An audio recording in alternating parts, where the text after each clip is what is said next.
Hey guys, good morning. Zombie Vampire Dwarf Elite reporting in. Having been having a long stream yesterday, and I couldn't sleep and anyway streamed it more. Played lots of Civilization 6. I need a nice chill way to pass the time. It's done another 7 days until the Battle Brother expansion and Warhammer 2 break. But we do still have two campaigns here. Hey Daka. Yoo-hoo. Hey Foxtrot. We have Clan Rictus Deathwish campaign, which is gonna be an ongoing one. This campaign is going nowhere. Nowhere. And Grimgor Ardboyz, we are nearly done. When this campaign is finished, we'll also update the Jibber Jabber on the state of the Greenskins in Moral Empires.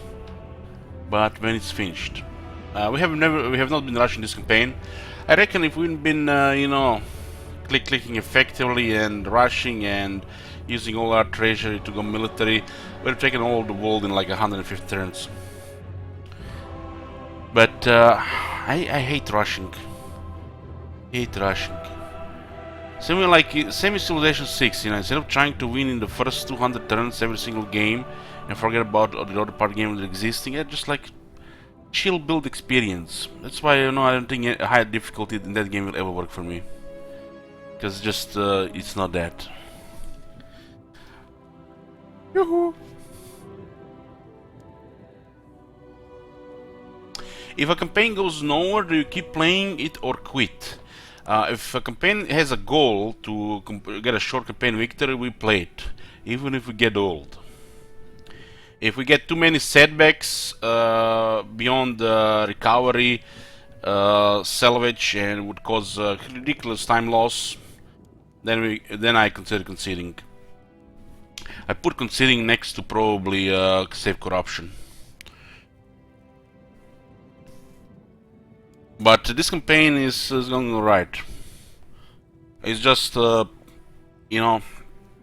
long one because we have rewarded everybody. The game is not been designed to, to fight everybody at once.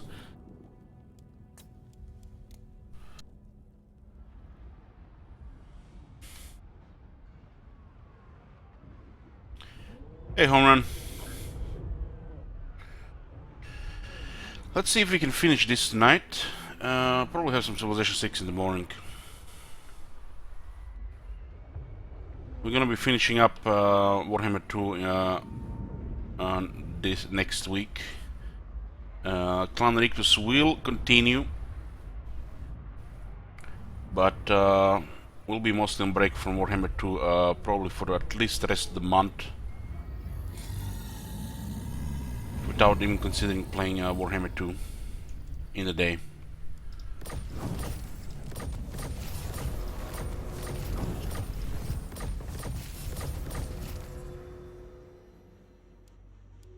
Okay, so all this in green or yellow is what we control.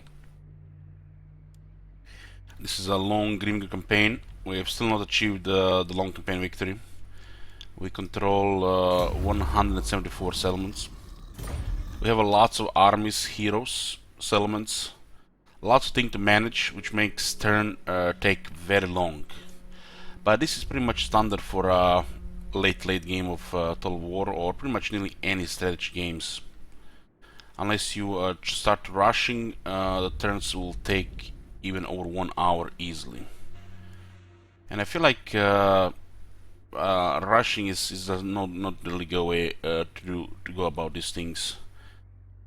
I find that if I don't have a patience to play a game in the late game, I'm not even gonna play the late game, right? This patience developed over the years, though. I used to be like every other person that always just played early game and restarted the campaign the next day.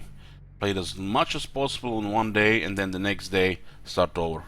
This was especially like in Civilization games, like the 4X type of games, the turn-based ones. When it comes to diplomacy, we're military allies with Nagarunt and Dreadfleet. They control 2 victory settlements. The problem with Nagrand is they only have one victory settlement in general, and that's a big problem, and I don't know why devs don't do anything about it. They probably, instead of adding more victory settlements, gonna try to rework the victory conditions. Hopefully they hired the guy that did it for the Charlemagne campaign. You know, I'm a little bit sad that I will not be giving any input on those victory conditions, but we're gonna get what we get, right? We're at war with a bunch of factions, but primarily fighting the Empire and the High Elves. The other ones are basically life support. The Empire still has army, will still have battles, siege battles, field battles, so this is still not done.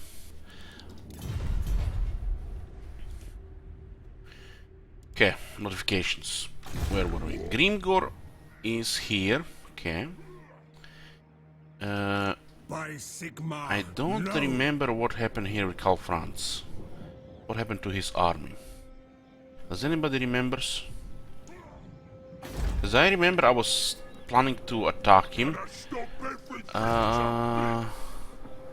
Did Karl attack Flensburg and got wrecked? He couldn't kill this many Begins. Oh yes, I remember now. Yes. Do not take me for a fool. I expected a big siege at noon, but yeah, he attacked Flensburg. Yeah, I remember.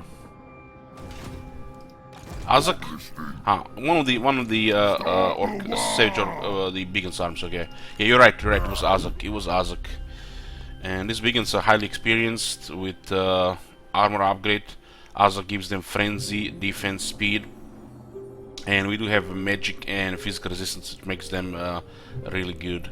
This makes them better than the your standard Saurus warriors, where they're more savage with damage, but they don't have the shields.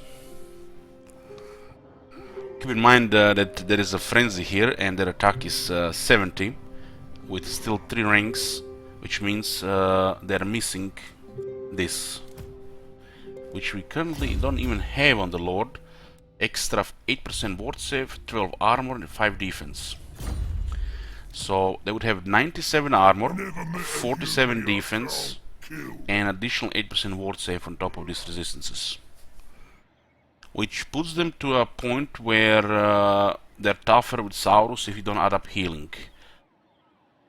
And when you combine this with the healing, it's probably very similar. Of course, the Lizardmen do have Saurus warriors with shields, with the Blessed Ones, which are one of the best heavy infantry in the game. So you really can't compare those unless you have the Black Orcs, which Black Orcs probably there with that unit, because of the bobs.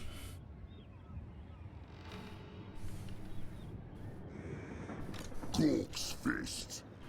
Okay, let's just delete this.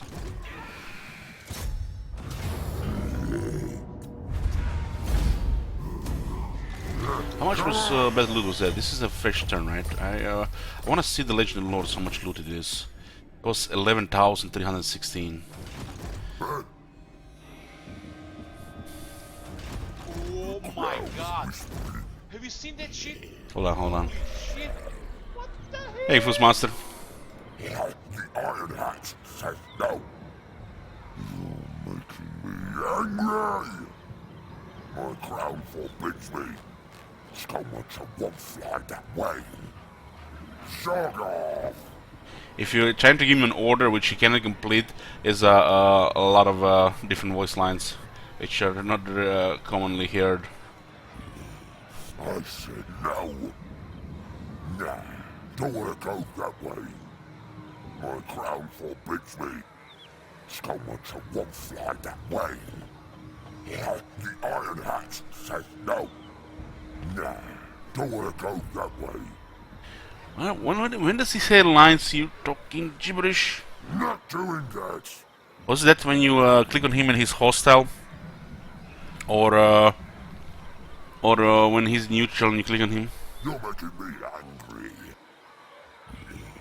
I said no. Not happening. Someone won't fly that way. Yeah.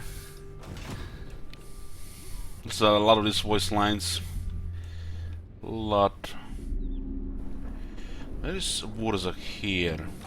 Wurzak, Yeah, the great we're also leading Slovenia here at the same time. Cork and Morcock coming. Where's that?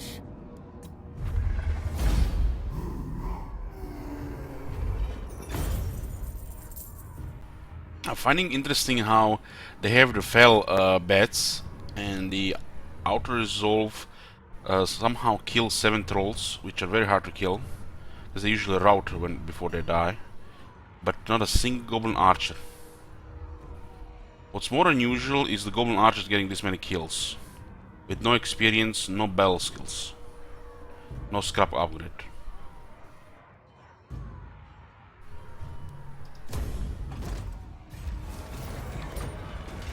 Last turn was 76,000 looting, 1300 raiding, no captives, and 35,000 post-battle loot.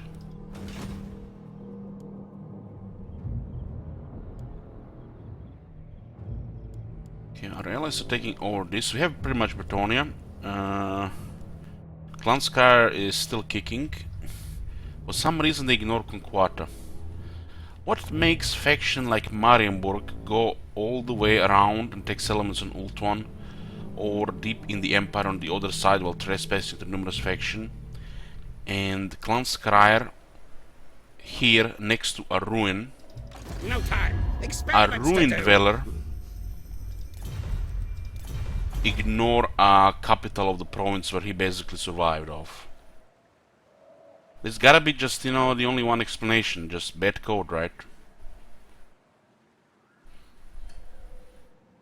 Bad code. Bad code either way. Bad code for Marienburg settling far away, and a bad code for a ruined dweller ignoring a capital of a province where he basically survived the end.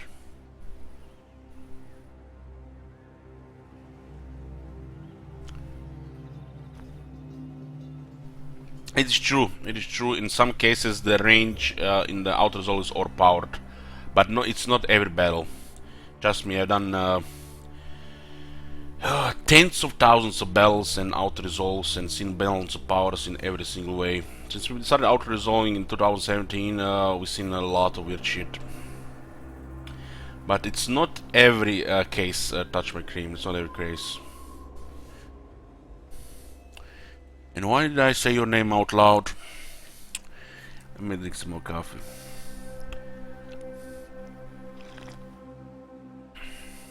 TMC, TMC.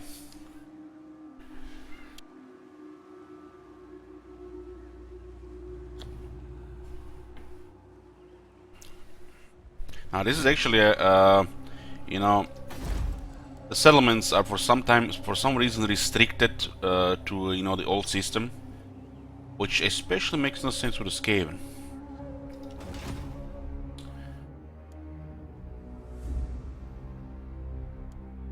I'll crush them all. Okay, I got to finish moving this one. We do have Reichland now. Oh my god. Uh, Have you seen that shit? we should not Holy shit. really be bothering Grimgor with these minor settlements. I'll just say Azak. This is good. Let's go. Born for war. I'll just destroy the garrison here. Get going, boys. These Thank you, Jake Snake. shitty ducks. This better involve fighting. This is almost acceptable, but we have a reinforcement army in the area. Because they will go for Dortenbach and Wissenburg. I'm off. Attack! Okay, this is acceptable. Grimgor can solo all this. We have a couple of battles where Grimgor went solo on the cities. And also the one battle where we had a lot of Blood Knights. We have impressive stats on Grimgor, and we even have regeneration. Is over 100 melee attack and 84 melee defense with additional 11 ward per save when he's fighting a hero or a lord nearby. If I auto-resolved in the previous one, even against this diminished army, there was a decent chance that 2 of our units would have been killed. Ching! Get. Ah. Ready. Okay, we'll send Grimgor. We'll send Grimgor. Probably it's a waste to send him with the rest against the rest of the Empire. We do have Wurzak around, but we'll eventually encounter their strong armies. I guess it makes sense in this area here. Even if you have armies there, they actually have good military here. We need a proper army in that area. Even one with more with Wurzak. We don't want to get attacked with multiple armies at once.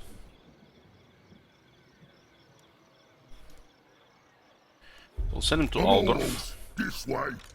Ready for murdering. And then we'll go towards Middenheim.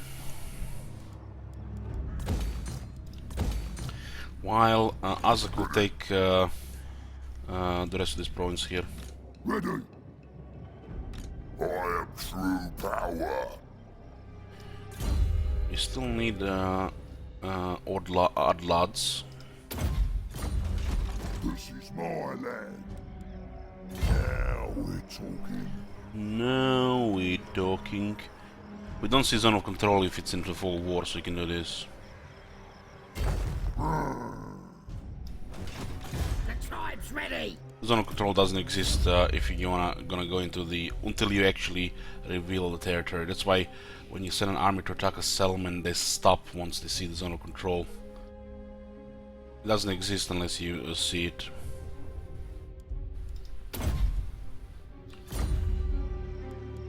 Now they'll see. Okay, looks like they're sieging Marienburg. They can take Marienburg, I don't mind. Fine. I'm gonna go mess up these regions here with Rome.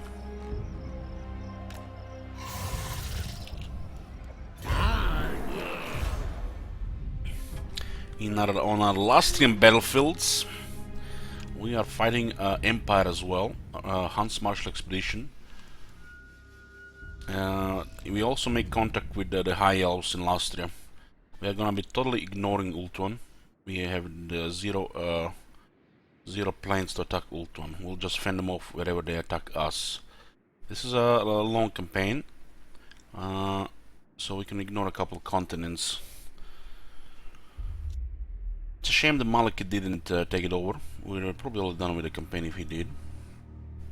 He started losing, which is a good thing to see. What you want? On it. You can't make me do that, boss. We can also destroy Aranesa once Hans Marshal is gone. I will not obey. Now they'll see. So we should push hard on this army with Skadi.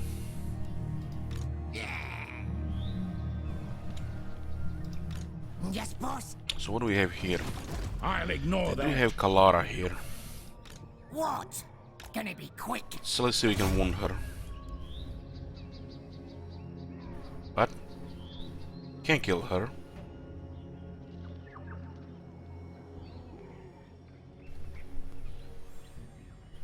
How? What? She's rank 28 and legendary hero, unique hero, has a chance to actually kill her.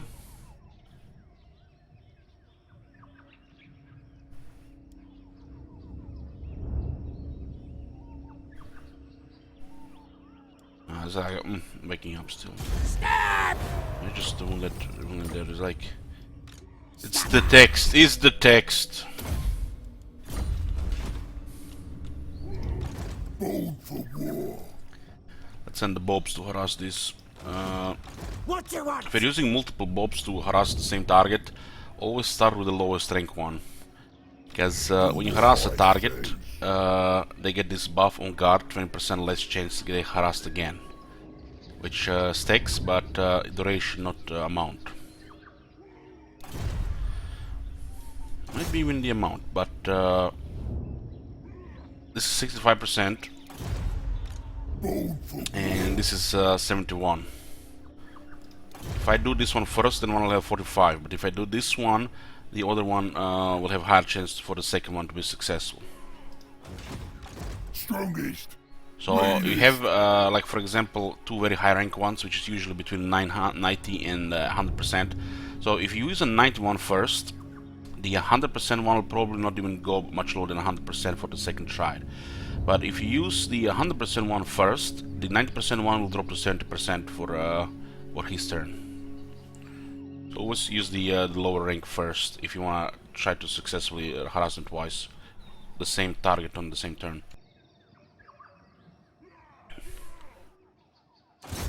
On the wrecking ball. Made a mess of it.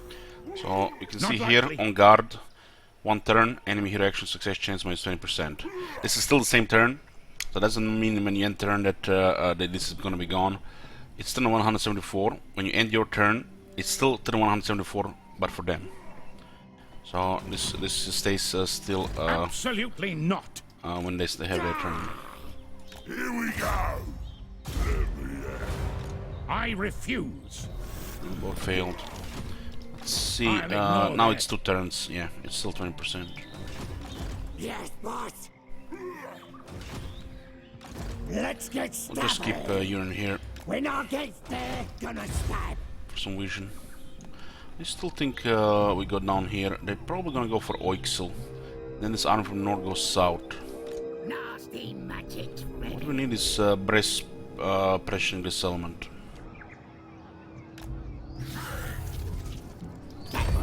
Minimize the whack-a-mole in the jungle. Not doing this right, even if you have multiple armies, because how the jungle is, if you don't have underway as a faction as well, you can lose so much time fighting in the jungle by not planning, you know, to do it right.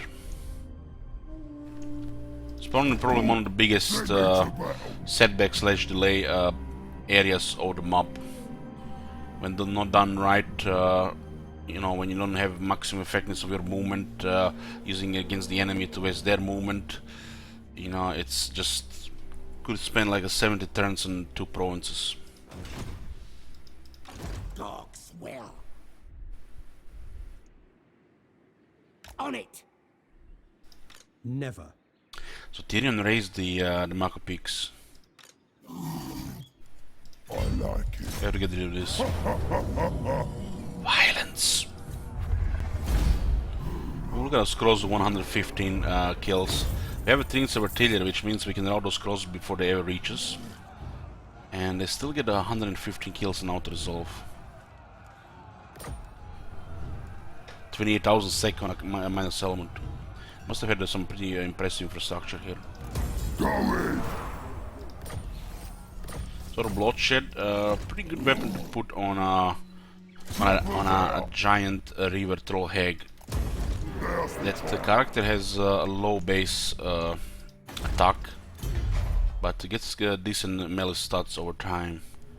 The giant river troll hag. Who should we So you can see her with 43 here.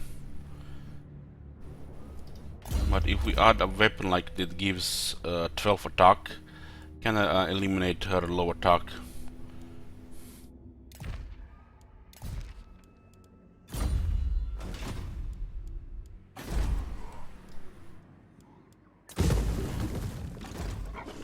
This is a rough moment here, so she should be fine. If it comes to fighting Tyrion, what will happen? Looks like a good scrap. This is balanced army. Our shield wizard was just eliminating the Empire expedition here, Empire's expedition. Now we are definitely on a border with the High Elves. Absolutely not. It's gonna be a good scrap with shield wizard. This is really tanky.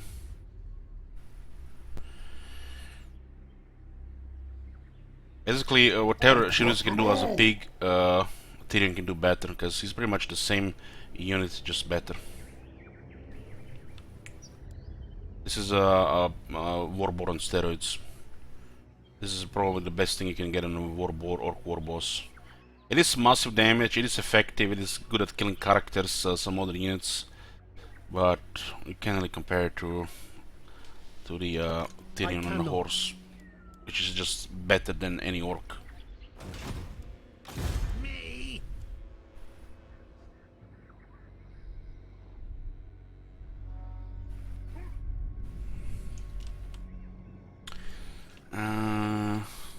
Can't. We could try to ambush them, because they're gonna probably flee from Bress. That makes sense. I'm not saying it's something wrong with that. And I'll be quick. You know, the orc warboss on a pig is still good enough. You know, there's a reason I use them like that. That one even has various buffs. Just saying, you know, what would happen if we got there. Shrivir's role is in the army is to kill characters. Not possible. I think our both orcs could handle Tyrion. Could handle Tyrion if he doesn't flee. Never. But there's other nasty stuff to deal with as well. So it was probably best to ignore Tyrion and go kill the dragon and the phoenixes first with warboss. Fine.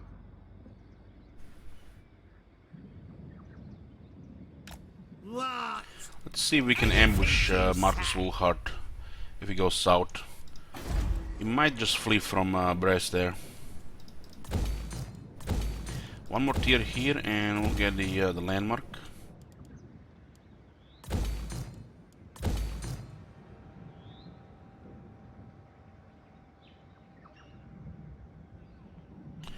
For sure, Fair Blown Gun. That definitely one of the strongest in the late game is the AI.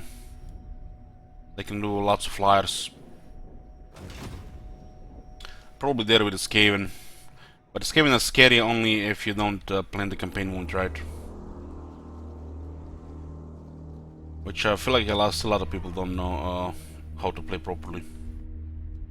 On the battlefield, not as nasty as the high elves. In the armies like this. Because, you know, look at this army. The Dragon Princes are really hard to kill. And they can still have flyers going around.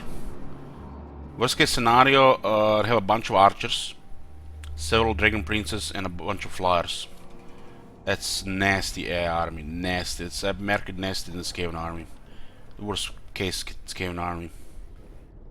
Skaven are just nasty if they ambush you with multiple armies. That's their main strength. While the High Elves have the highest quality from the AI armies per army.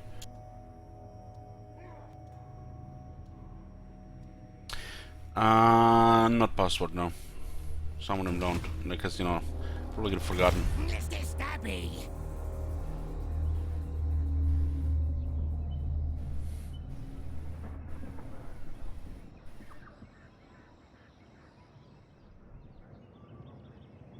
This way.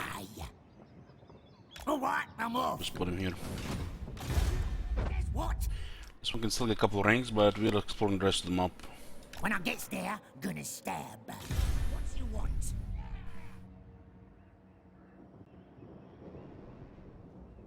Well, sometimes cookies, yeah, that is true. But sometimes they do it right and you just get slaughtered right.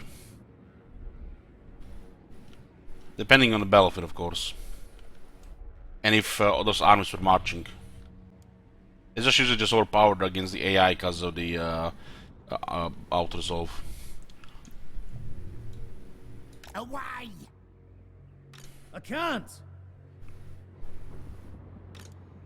Boss of them night goblins! That's out of the question. Ready for bossing! Out of the question. Any bobs here? Gork's will. Moving.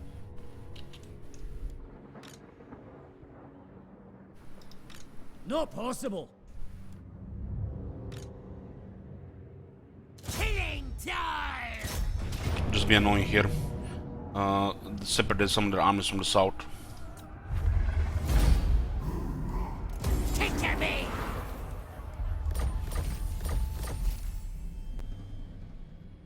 Moving! Getting it done!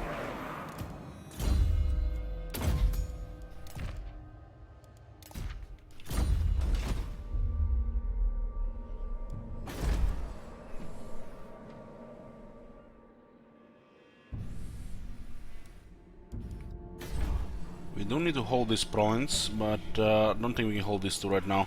There are multiple armies in this area and they can focus anything right now until the Vurza gets up north. Mr. Stabby. Green Prophet. Killing time.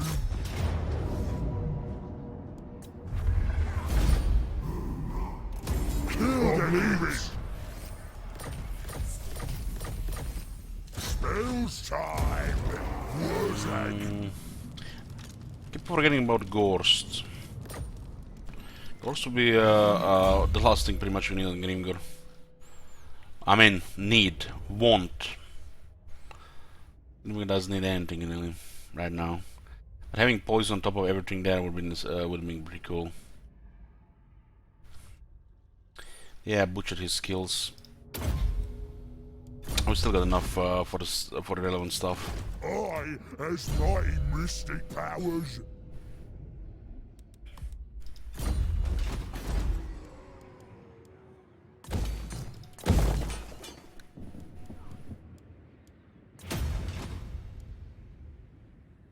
Born for war. Smash. I know what could stop me. I'll drag them defenders out.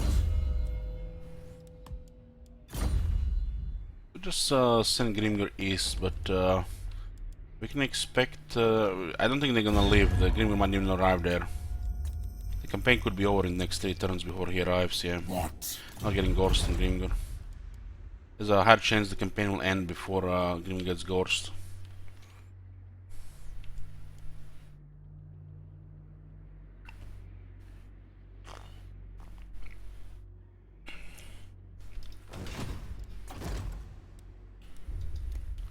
It's not worth the English cake. They're dead before Grimgor gets there, and we might not even be the ones that destroyed him. The Empire is also out to get him. Kislev is not gonna last. There are 3 strong armies in this area.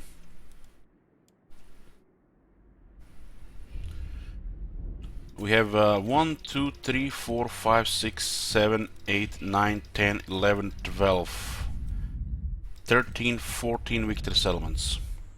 So all that's missing now is 3 victory settlements. And those 3 include these potential ones. Kislev, Exatl, Awakening, Hellpit, and the Oak of Ages. The ones we are ignoring is the Lothar and the Gan Vale.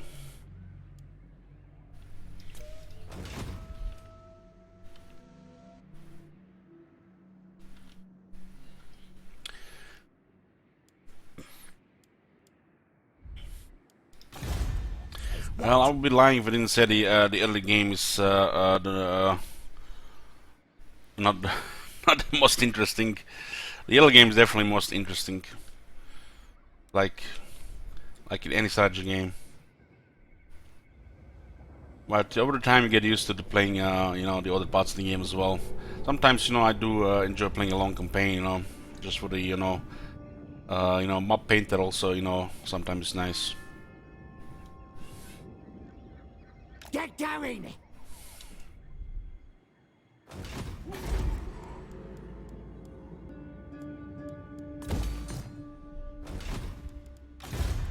For war.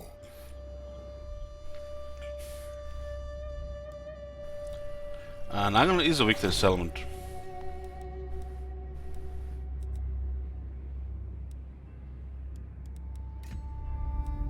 It's the only one on the in the Nagarat, which is what is absurd. Clark Rond and Ancient City of Quintek should be victory settlements as well. If not, Grond and Harganet too.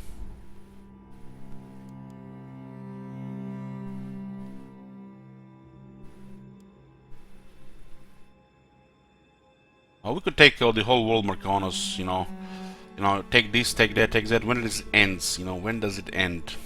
I'm giving you guys the option to, if you want to turn the campaigns to this type of campaigns to world conquest. Just you know, low price of 1500 combined, or 3 man a month requests. Eventually, we're gonna have a world conquest campaign, because that's gonna load up eventually into the campaign. Find us a fight, yeah? I can guarantee you over 70% people here and that watch Total War either on Twitch or YouTube are just here for the day one, and some of them are there for day two of the campaign. Notice that sometimes we start a campaign, there's a 700 viewers day one, and the next day there's barely 400. And it's not taking into account my crazy schedule as well. Don't get taken into account. Well, cookies is an option there. People want me to put the option there. Eventually, it's gonna fill up on one of the campaigns, and people gonna get that World Conquest. But it's what is there. It's primary bite for the many months. Born for war. When you consider there's hundreds of people see that watch it, if I put it any lower, it will be filled every time. Oh my god. Have you seen that shit? Holy shit. Do what I says. Anything that's filled for this this World Conquest goal, and if it's not completed, it puts towards the next World Conquest goal. So eventually it will fill up.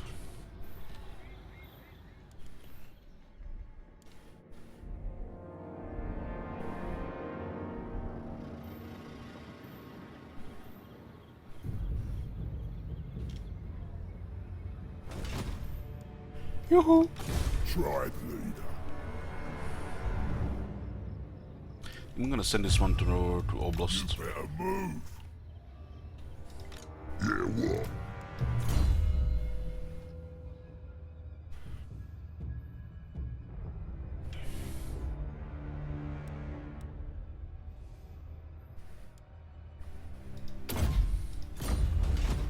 Crooked Moon World Conquest.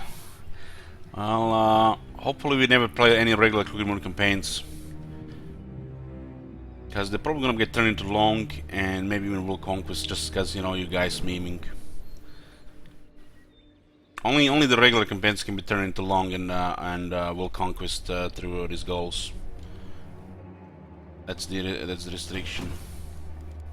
The campaign has no house rules or restrictions. It can be turned into long or World Conquest.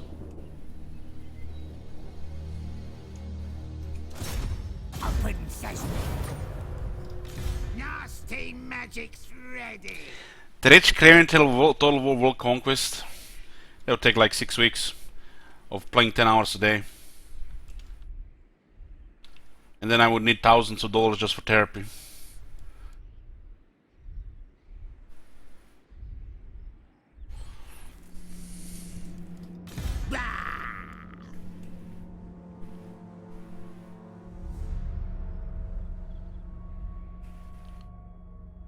We have to keep Ren here as a deterrent so the high elves don't cross unless they have multiple arms.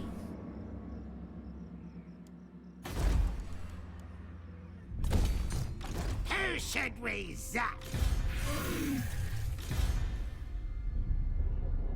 So they are recruiting arms in the forest. Yeah, I'm going. Could go aggro here.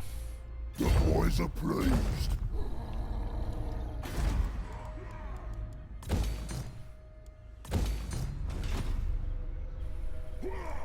Gonna be bossy.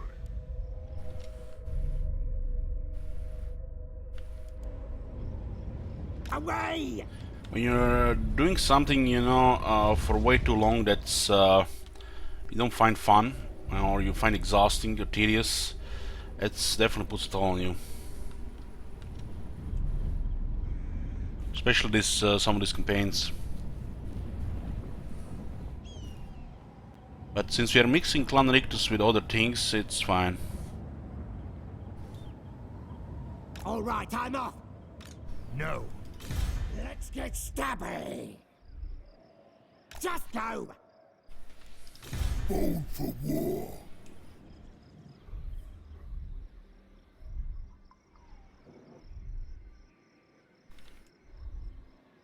Sniffing out war.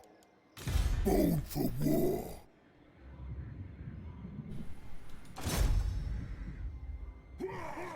I'll put the Sarah Gulk into them.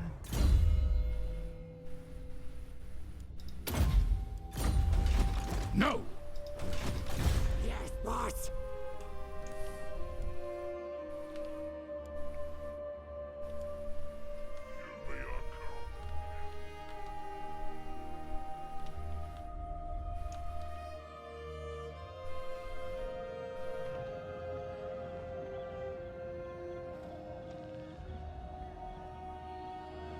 Move in.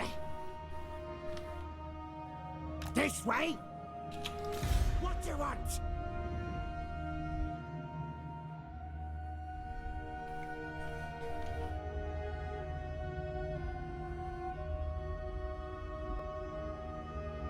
I'll look you up. I really enjoyed this campaign. This one was really enjoyable. Underway. Ellich, why can't you enjoy a faction I like? Why can't you play a long campaign so people can see? Why are you playing easy factions? Why can't you play Wintertooth? Fucking sick bastards, all of them. Moving out. Hey, Rubio. On the wrecking ball. Mork says what? It's like same like the people who trying to convince me that to play Civilization 6 deity.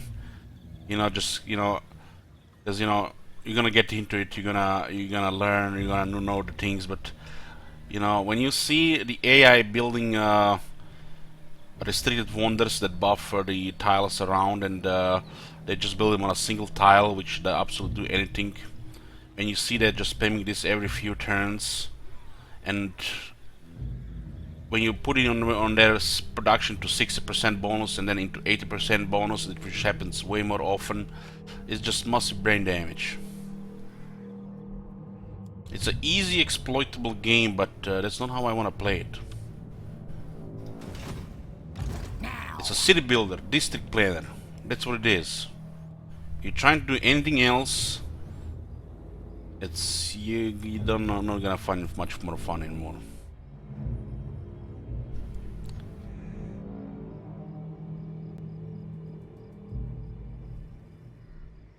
You could same thing for legendary. I disagree.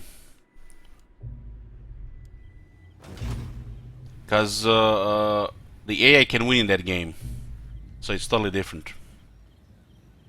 The AI can build the same things you can build, and then you prevents you from building it. Here, nope, nope. There's no such restriction. Not the same game.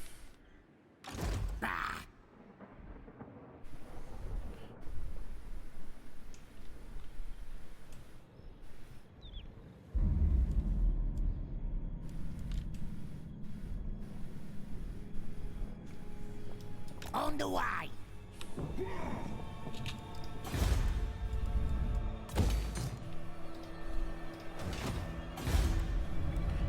Could be a thing, Ruby. Could be a thing. I'm still getting shocked. Sometimes they even have slots for this. For that.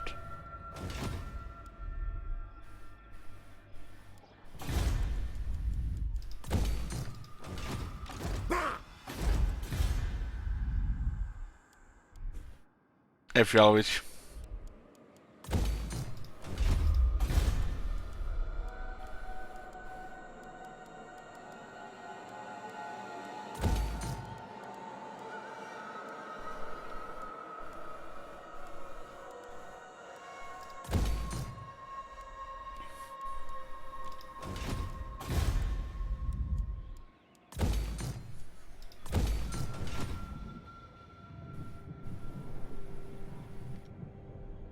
They do elemental, they do all the time. But you're playing Karazakarak. You have 2 landmarks in the capital. Nobody else can build this. Nobody else. You're playing within a different. You're playing in the same world, but with different rules. You're playing dwarves, and only other dwarves are comparable to you with the same rules. And not even those dwarves, other dwarves, can build the buildings that you have in Karazakarak. The unique ones. On Civilization 6, other than some different, faction rules, everybody's playing within the same rules. Which means they can build all the good buildings you can build. And they can build 80% faster.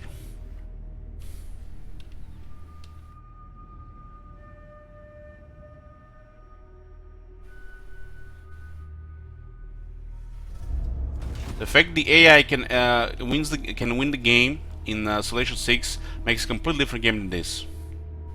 And the AI bonuses have a huge impact on Civilization 6, unlike here. Because the AI in the Civ 6 is kind of brain dead compared to the AI in the Warhammer 2. Even if, you know, a lot of people might talk about shit about AI in Warhammer 2. They might do a lot of stupid shit. But when you look at a lot of other strategy games, especially the non-turn-based ones, it's kind of crazy that in a turn-based game the AI is so bad.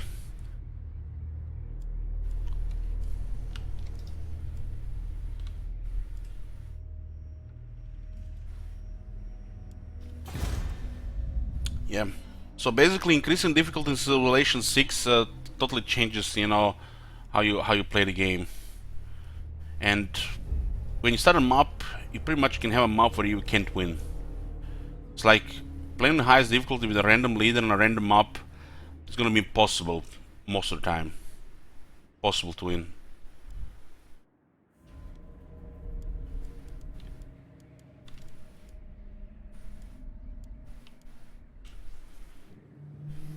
It's basically just a game of catch-up, and you have to create very convenient, kind of like biased conditions so you can actually get ahead, either, you know, easier or faster. And then it turns the same shit, you know, as it was on the low difficulty. But you missed a huge portion of the game just catching up. And I care more about hearing Sean Bean narrating and seeing some of the unique civs building their buildings and wonders than I care about anything else playing Civilization game, for example. Well, here this is a war game. Civilization 6, Civilization series is not a war game. This is a war game and totally different rules regarding difficulty system. In a war game, a higher difficulty is preferable, no matter what kind of cheating they have. But Civilization is not a war game. War could be, you know, a big part of it. You could use just war to win games, but it's not the main part of it. Well, this main part of this game is war. You cannot win with peace.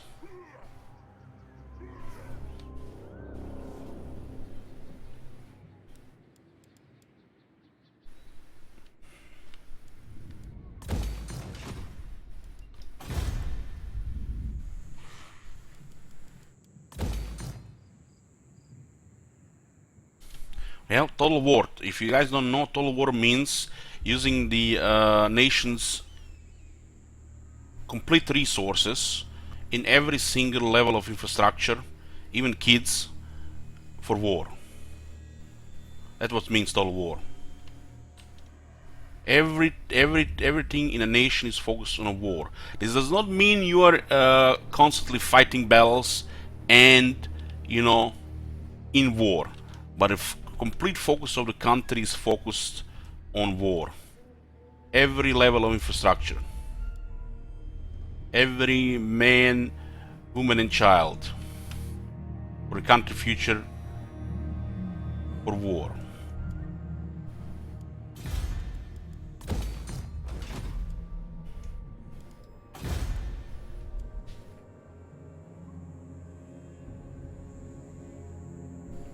Yeah, this is the reason I play Civ 6. City Planner, Sean Bean, and music. You understand that if we click, skip all the quotes and even hotkeys on things, that we can cut a game of Civilization 6 in half. In half.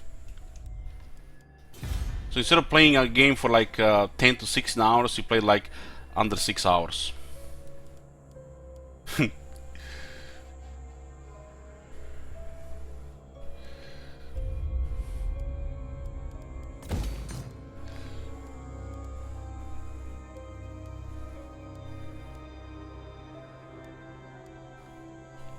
Caesar? No, I did not play it now.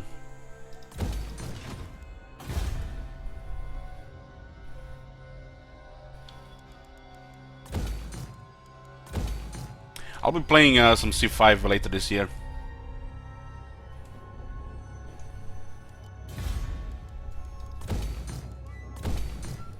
Love the atmosphere of C5. The music. The music is probably the best part about C5 and 6. Getting carried with excellent scores like Star Wars.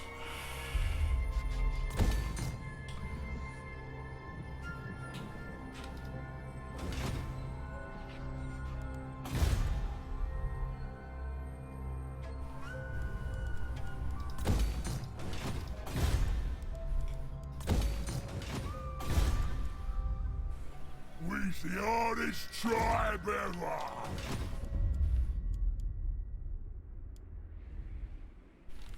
We're the ones who ain't over.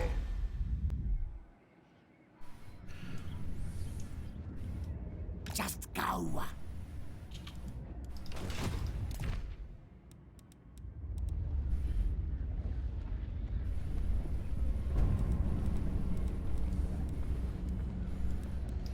Now.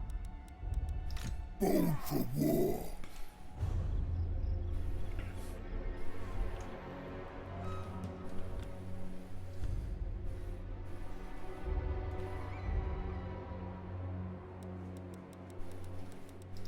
Born for war.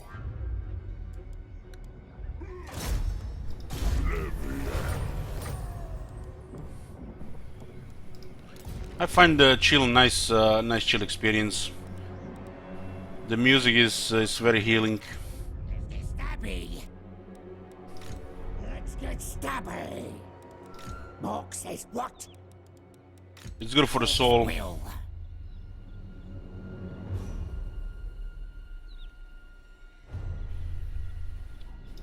What do you want? Yes, boss.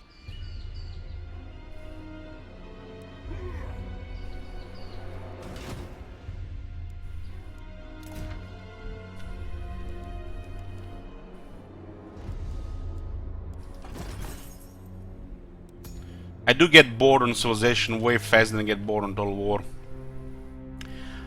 And I pretty much have a pretty much monthly itch for Total War.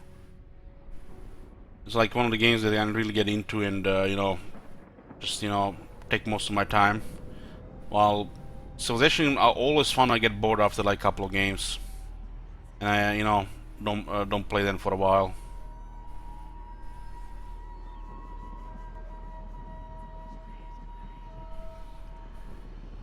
But I still get that itch, like every like quarterly itch to want to play more Civilization.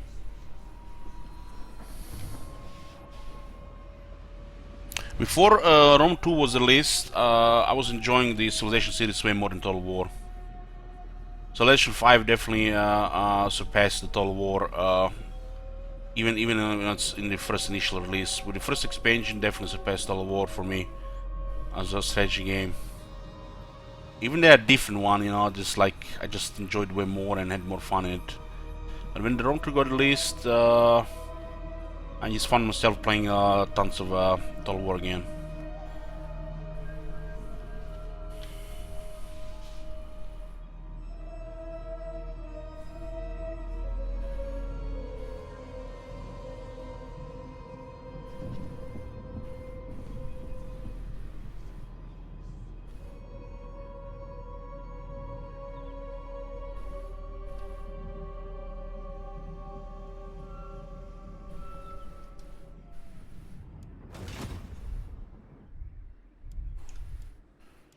Found it, best while I was doing other things, just to mix things in between.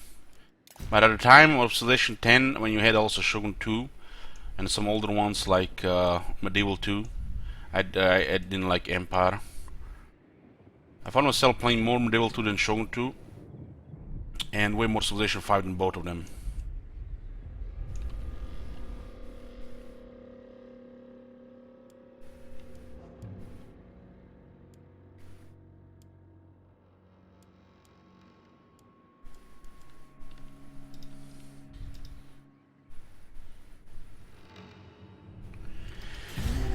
Did not play Hearts of Iron or Europa Universalis, not really.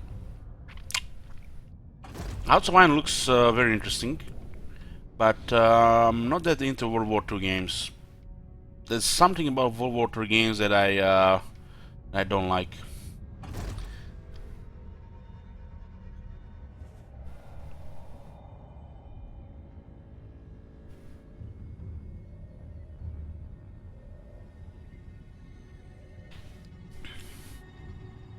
Curious, what would they have to do? What do we have to do Warhammer? What? I don't know. What? When you just phrase that.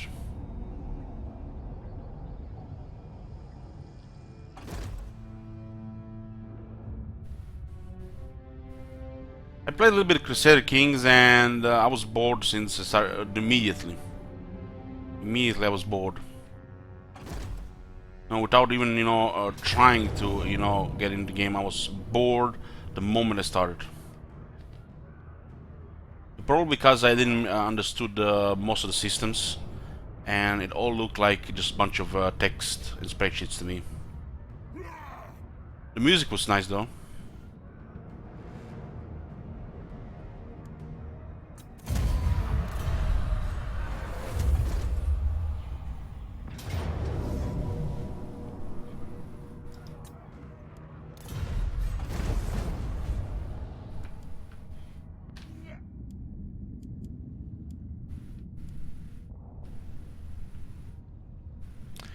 Some of them not make me play Warhammer 3.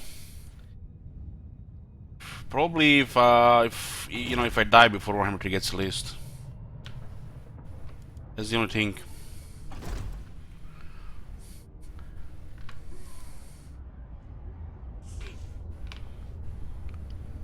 Gonna stop.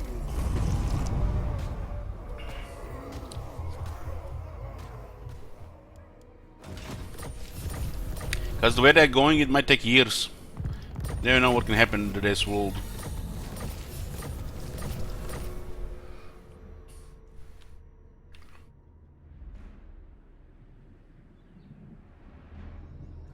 What do you want?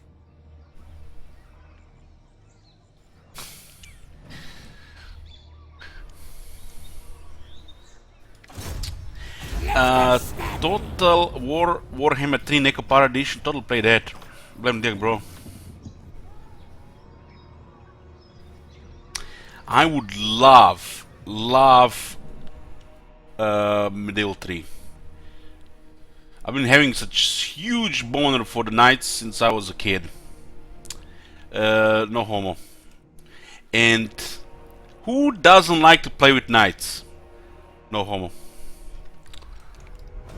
Crusades, Deus Vult.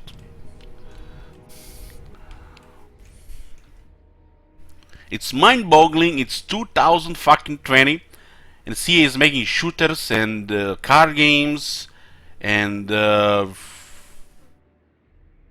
don't know what else, and not a Medieval 3 game. Good thing Shit Wizard is here. He would have given us a Brokeback Resin Sleeper about Medieval 3 discussion again.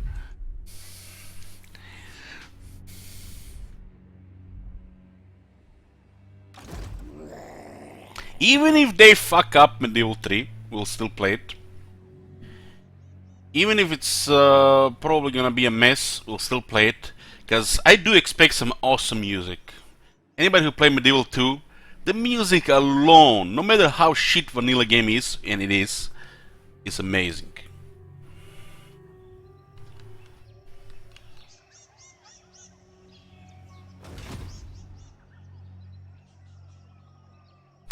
I seen some, heard some Troy music, and it's wow.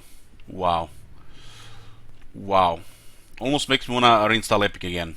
Oh shit, I don't want to install Epic again. I'll wait 2021 release of the Troy, and then I'll install it and listen to music. Off stream, of course. You guys not getting Troy.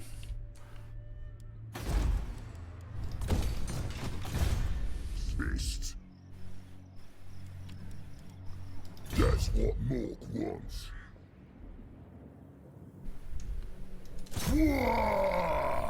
Yeah, violence. This is amazing, you know.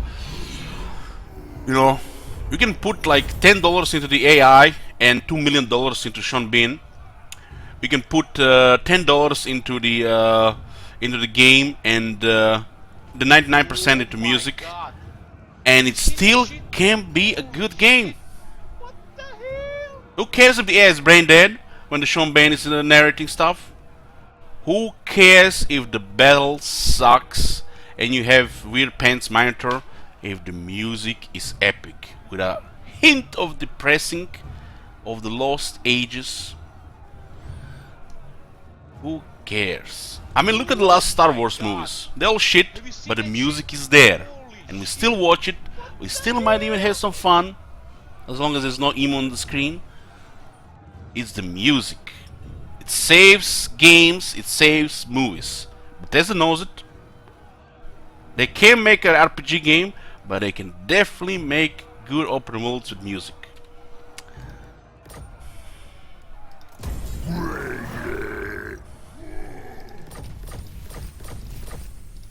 What you want? Kill him! Thank you, hype.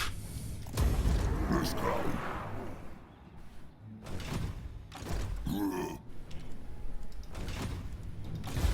It's my land.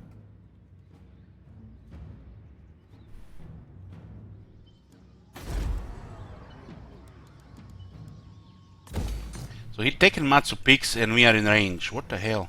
Boss, away! I cannot. Ha! Violence! 50-50. Good thing we got him with half strength. Tyrion and Siglantis is still a full health though. Looks like another bloody battle for shit wizard. Stop their conquest of Lastria. This is good. The idiots raised the settlement and they occupied it. Bad code. Fucking bad code. Don't even try to defend this shit on my stream. It's a fucking trash code.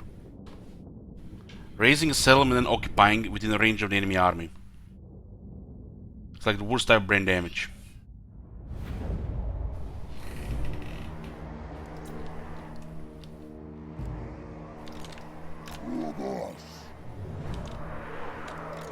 We would be fucked here, as in losing settlements until the second army arrives, if he just occupied the last turn.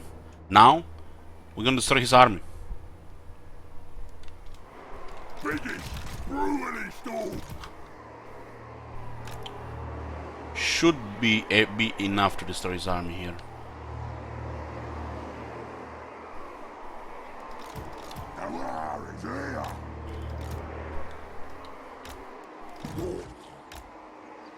Let's get him. Wanna kill something? Our orc fighters could handle Tyrion, but probably best to focus on the dragon and the birds. Boss. The lads are ready! Use me. Wah! Wah! Let's rock!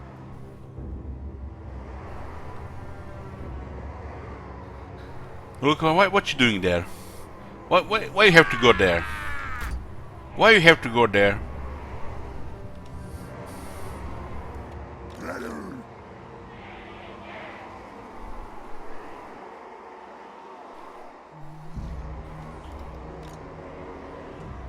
Boss.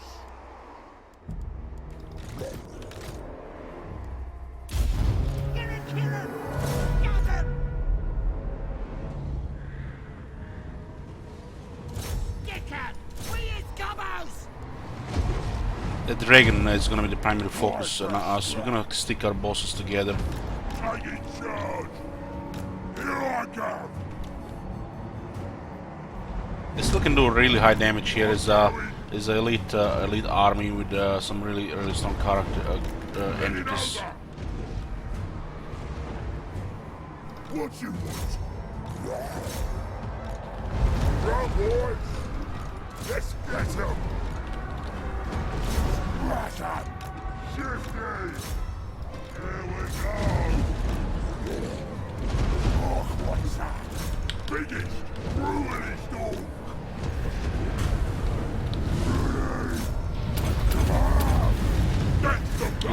him down.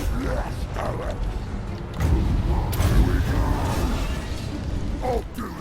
Please, me. Boys, no says yes.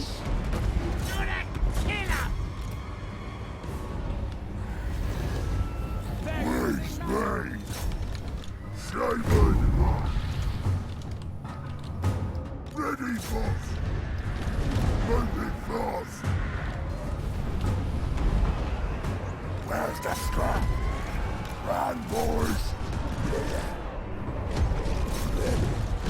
Moving fast. Shifting.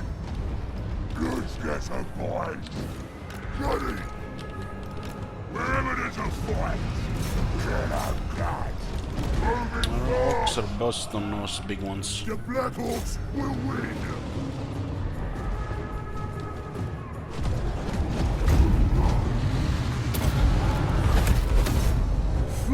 We need to face that because Run, boys. they're gonna probably try to disengage. Artillery is firing, so it's fine. It's fine that they're shooting our units. Somebody has to tank. Black Hawks. The army loss is building up. Vulgar great. Glorious war. Let's take them Tyrion with the Ardboyz. Should have enough stuff to bring them down. Slower up. Right. We haven't taken down the dragon yet. It's flying around. Choppers out. Stop it! Yeah, this we have very strong enough to deal with Tyrion. Attack. Go then. Yeah, smokes. Rule boss. Boys. Show us the enemy. This is it. This is gonna get wrestling. Time for a scrap. Ready for fight. Very consistent attack animations.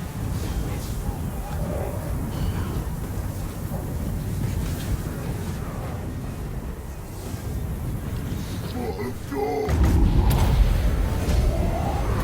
Feel the power. Moving fast. A lot of their flyers easily survive. It's way too fast now.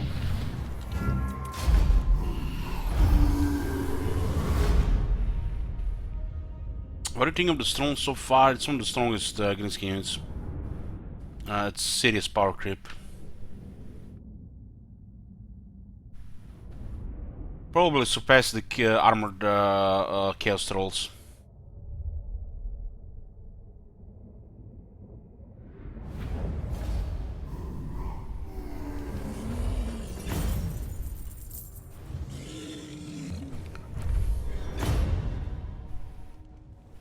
Even though ignoring most of those fire, we still haven't taken that much damage. At a full army, we could have been still fine, but much harder casualties. The main issue is the single entities with those dragon princes and then shooters, because we're gonna have to fight left, right, and then the middle. And the middle is not really important.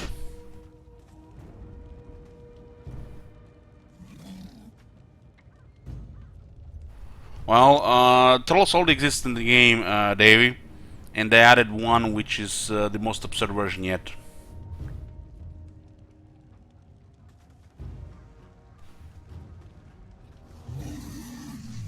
The fact they added stone trolls in the game like that, and they didn't really give the giant proper technology for toughness or armor or resistance, and no scrap for armor resistance, it's mind-boggling.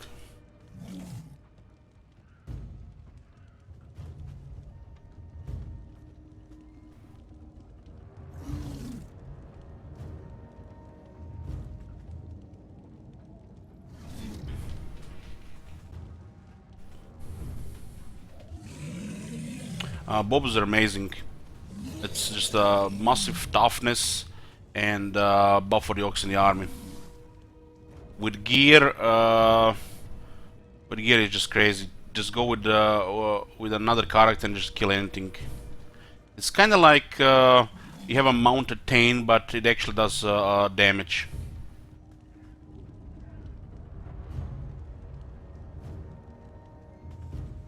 decent melee heroes like paladins.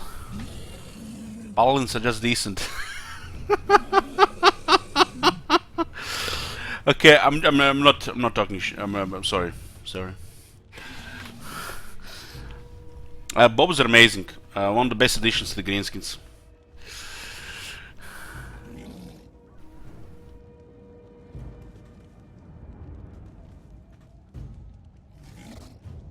Paladins are good because they're the only melee hero Bad have. Hurricane don't ever change. We need somebody to have opinions like that. That's the reason why there's such busted the Paladins. In a recent discussion, we pretty much put the Paladins the strongest hero in the game overall. If you don't count, you know, the old special stuff. Lord Krog being the strongest one, numero uno, and then the Paladins right after him. And after that, it's probably the rest of the Lisbon heroes.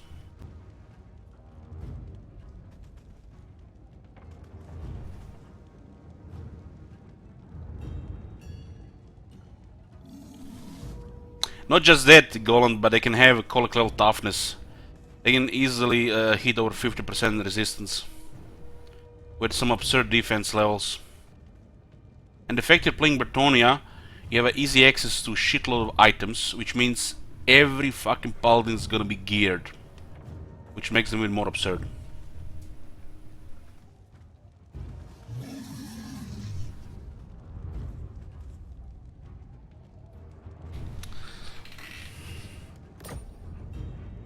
Our brothers will avenge us.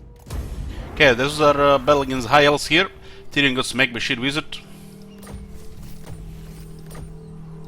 Go, send me to battle. Defeating Tyrion get +2 melee attack for the whole army. If you guys want to see paladins in all their glory, watch some of the late Kron campaign we had against 10 times Chaos, or go watch the sellout Carcass campaign where we had to resort to a super paladin army because we nearly lost. So you can check the last Coron campaign towards the end, and the last Carcass campaign towards the end. Yes, boss.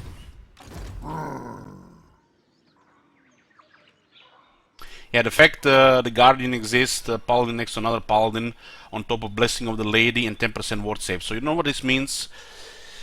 It means you have Guardian granting physical resistance to other Paladins. You have 10% ward save and 20% physical resistance without anything else. No talisman and no armor. I'll crush them all. And they have perfect vigor.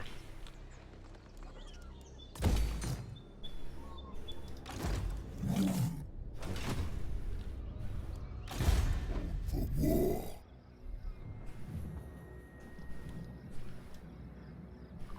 The Paladin is so fucking strong that once more people realize it, it's gonna be probably considered one of the stinkiest cheeses in the game.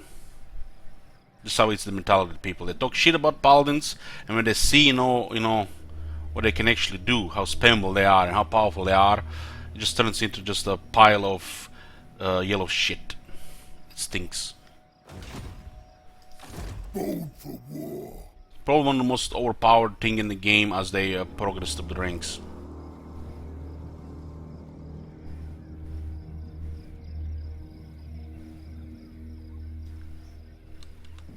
Get going, boys. I'm listening. Should have sold this garrison here. Slaughter. Time for them to die. I think we would have still been 50-50. We don't want battles like this wasting our time, but you know, the sea apparently thinks this has to be 50-50. I love Bretonius ever since he got released. Since day one. And people were making fun of me for playing full cavalry armies since day one.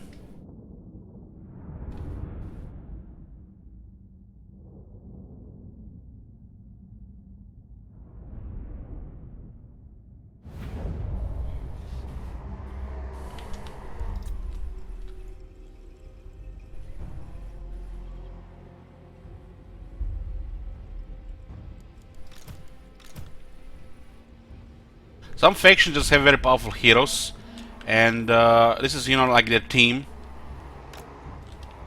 You know, and you gotta exploit this. And by exploit, I mean, you know, you have to use in your advantage. You know, you're playing Empire.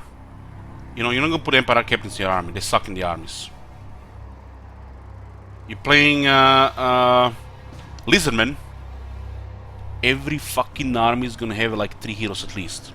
If not 4, if not 5, if not 6, if not 19. You know what I'm saying?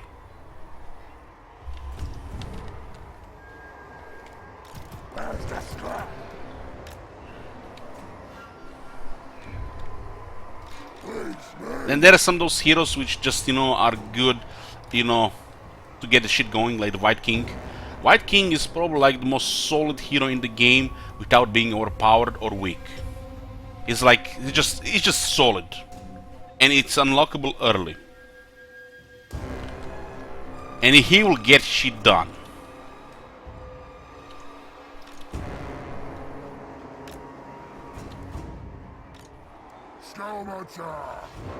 Almost put in the same, you know, same ship with Tane, but they're just way more useful on the campaign map.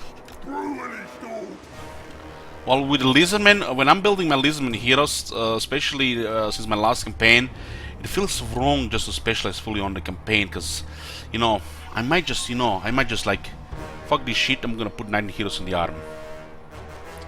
You know? I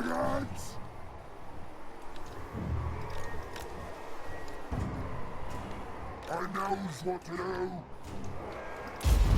Show us the enemy. Biggest, ruinous dog.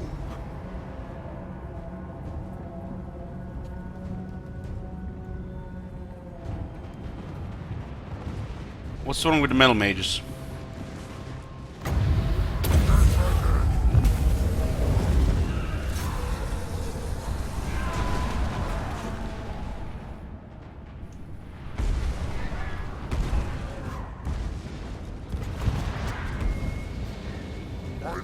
What to do?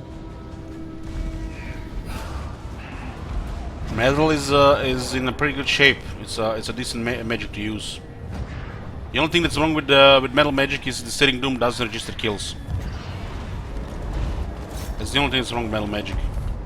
It's one of the better lores in the game.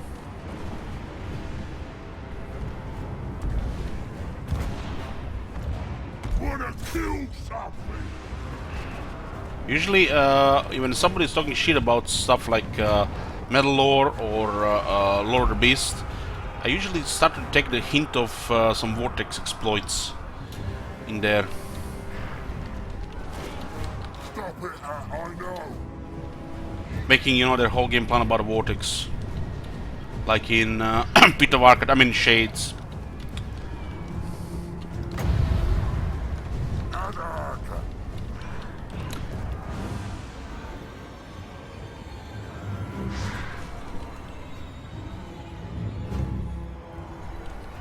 What's the best magic? The healing magic. Lord of Empires, Lord of Life.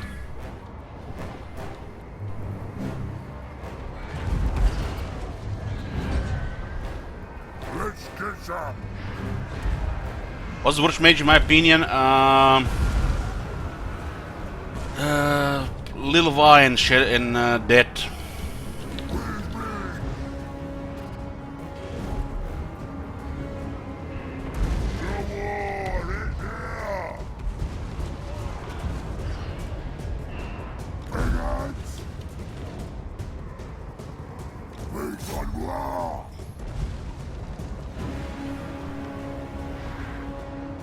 Fire is amazing. It's one of the best ones at dealing damage, and it should be. It's fucking fire, right? I see wisdom in this. I dare say the fire even surpassed Shadows, but Shadows is more convenient to use, more noob friendly.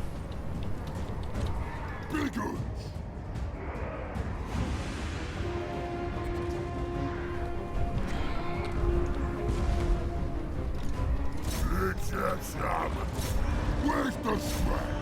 Ready to fight. Big guns. We speed. Let's get some. Big guns.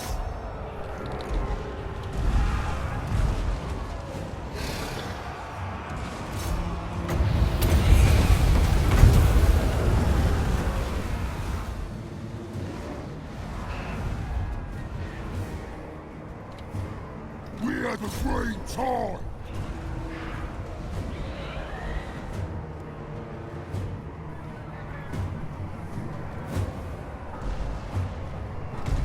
Jobbers ready.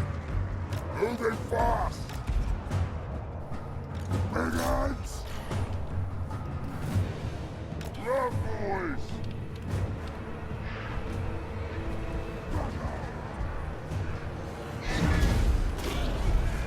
Biggest, brutally dog.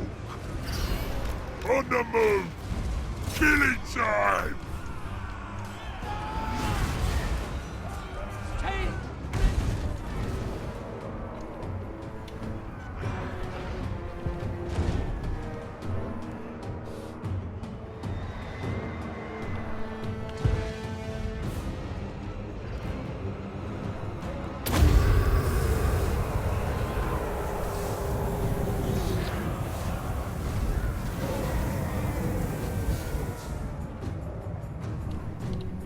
Biggins.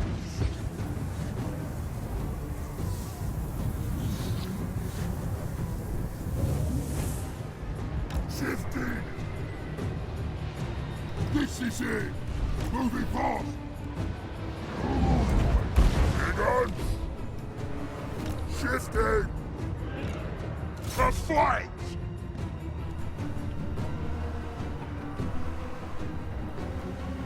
Please move lower. Now the Curse Runner is a pretty good spell. Huge radius. But it's situational. Faster. If you have a lot of power, it's very good.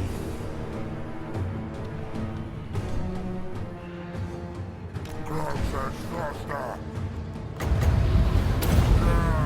Here comes a spell. I love it how you can just cast that like that. Get a slaughter. Biggins. They get a bit an oversight, man. Ardboyz. Look, watch ya. Ready. Biggins. Moving fast.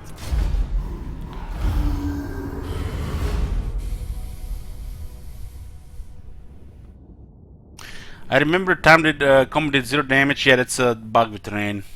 But combat is pretty powerful now. It just takes a long time to drop. So you have to wait for the enemy until the target is pinned fighting you in melee.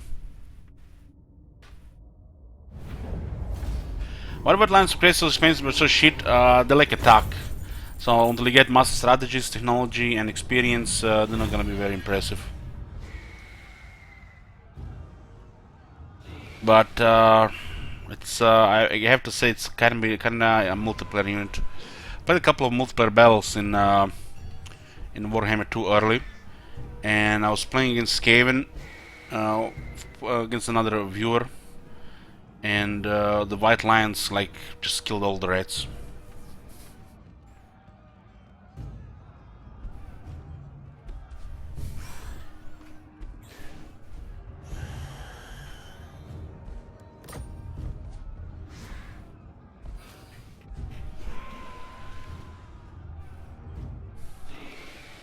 Of course, the Sword Masters could have killed him in better, but you gotta think about the price, right?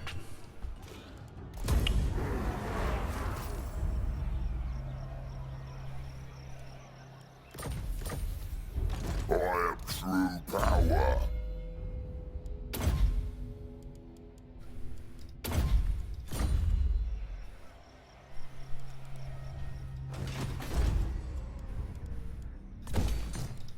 What?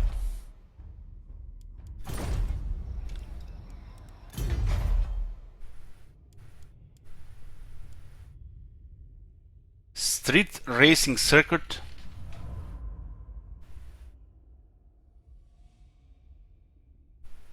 Null has once again become both host to rowing and spontaneous chariot racing, grisking thunder between streets and buildings in haphazard contraptions. Why is this tier 3?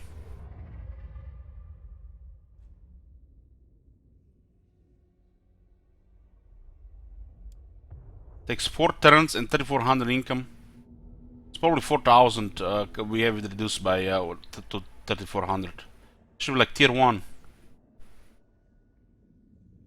It's also just local province for the chariots and pump wagons, not even faction wide.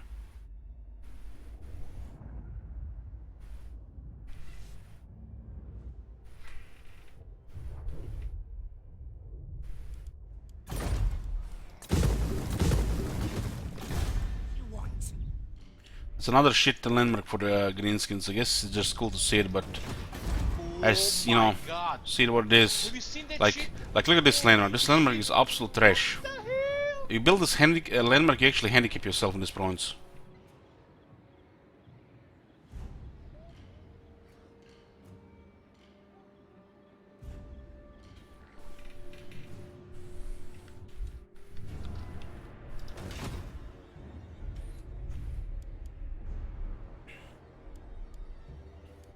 Doesn't even say there's a landmark here, yeah.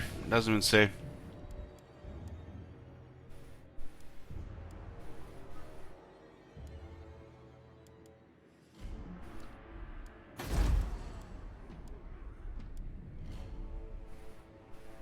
Then delete it, we get 5 leadership here and we don't need rebellions here anymore. If you build it early here when you're building up the city, the rebellions here are very good. Right now it doesn't matter. It does give 5 leadership to night goblins and goblins, and the rebellions here are no longer a thing. But early on, when this is early stuff, you never want to build this.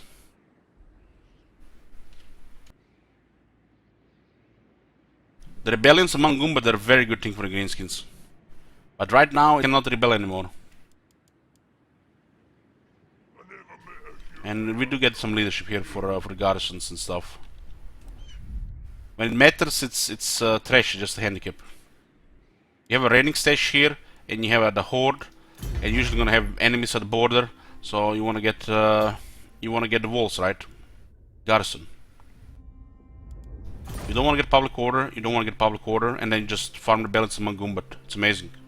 Greens don't have trade, among Goomba rebellions are amazing. 10 out of 10.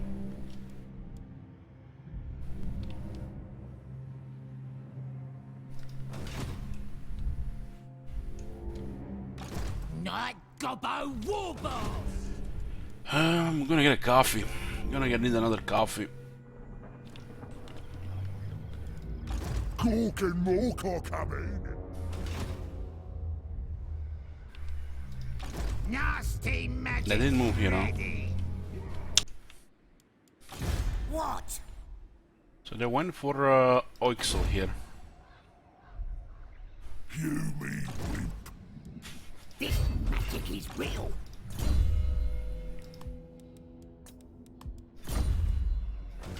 Bold for war. On a wrecking ball. Nasty magic's ready. Now they'll see. Curse 'em. 50-50, huh? I wonder if even if I put another army here, it's still gonna be messed up, unable to auto-resolve. So we just go here like this. It's just how it is with Empire. They've busted technology against greenskins, 10 leadership and defense. When you add that on top of high rank firepower, they just one-sided always. Yo, give it a check.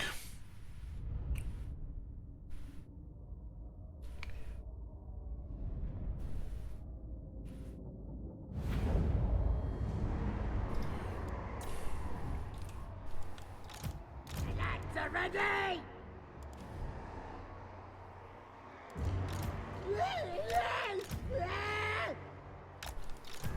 Gonna kill 'em.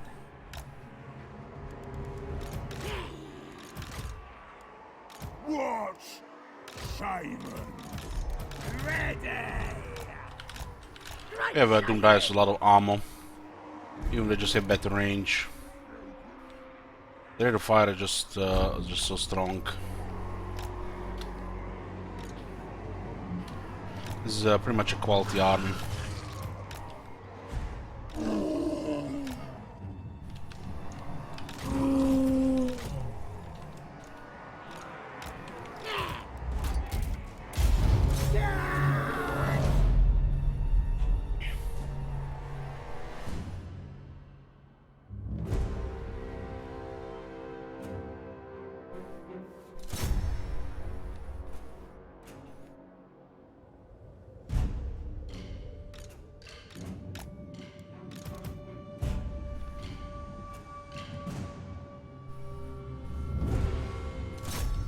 Hey there, bro.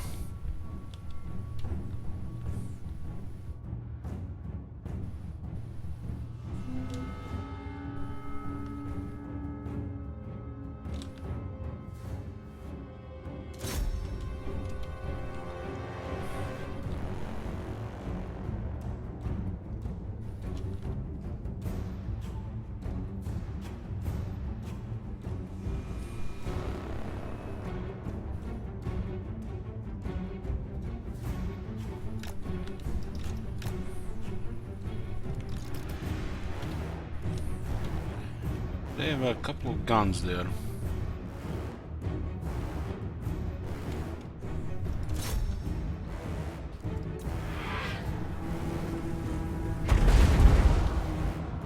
Send Black Orcs.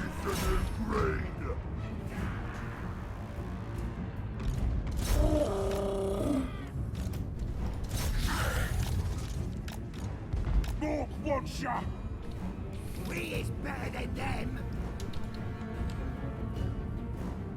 Because I think the pieces can also do quite a good damage there. Stab 'em! Let's go! They can just fire and really hit, I don't care.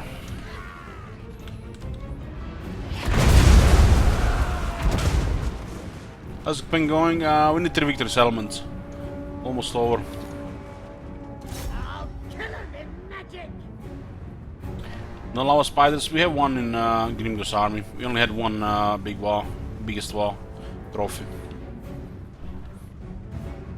Use me! Let's get some! Stop those guns. Feel the power! Look out! Spellcaster! If these guys can shoot here, this area should definitely be more destructible. Your heads down there! They're casting spells!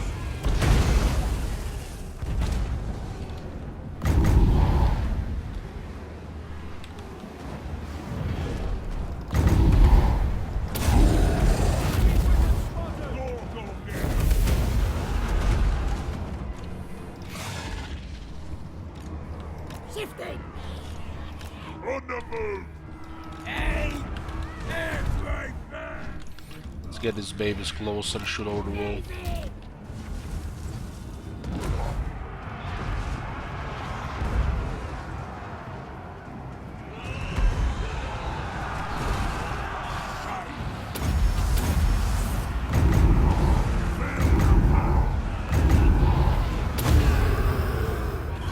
Here comes the big one!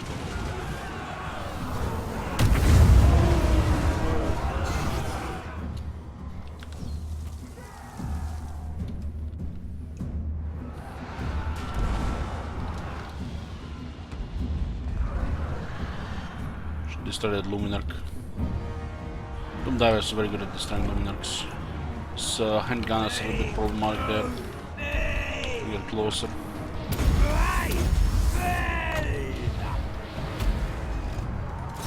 Bad news! Need the Overcaster here. Sound piercing damage.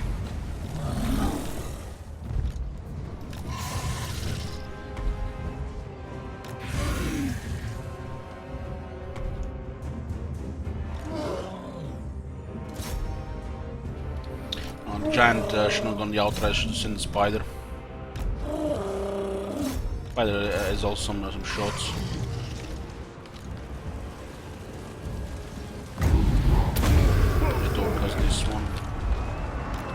Troops on the march! Show us the enemy!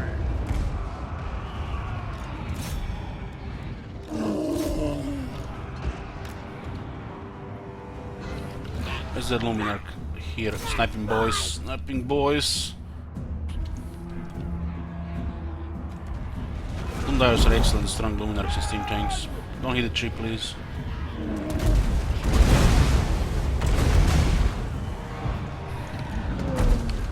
Shame! Show us the enemy! Smash them! Run, There's a boys! 50-50 and they can't even touch the Black Orcs. Literally no damage. His mortars are trying to weaken them a bit, but have more damage. Black is the new... Even the mortars are not good enough against the Black Orcs anymore. Smash them! Here we go! Let's go! Shame! Fighting is life! Stopping over! The Black Orcs will win!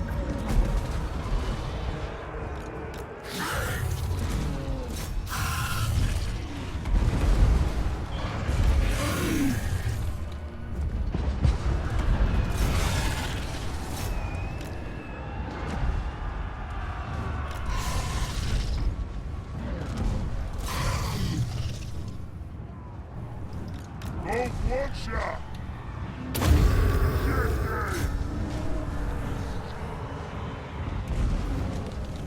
The Black Orcs will win! Nice bit of scrapping!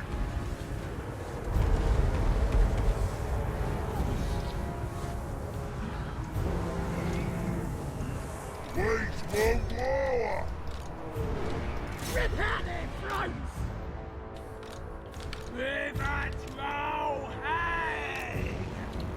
I'm the meanest!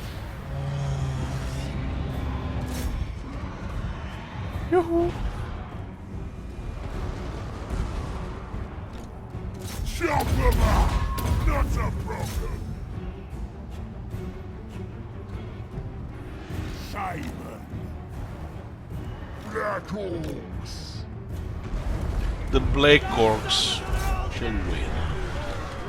Ready? Ready!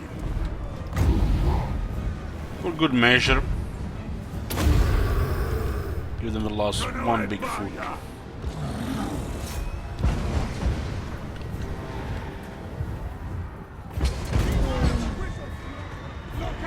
This guy has 75 defense, what the fuck?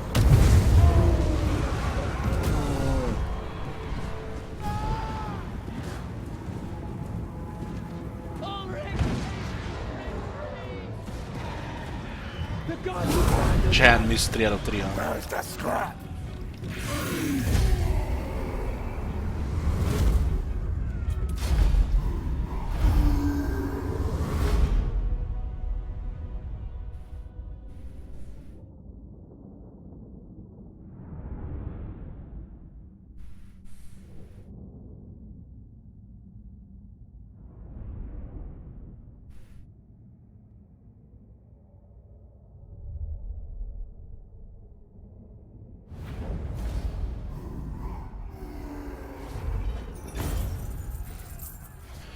Only 19,000 bad loot. Scarecrow ban. Still no ban of swiftness this campaign. So defeating Marcus Woolhart, the whole army gets 5% missile strength, and Lord gets 10% missile resistance. Pretty nice on the Arachnog Spider. Now they'll see. Another Black Orc Forge. Who should we zap? It comes, it comes. What do you want?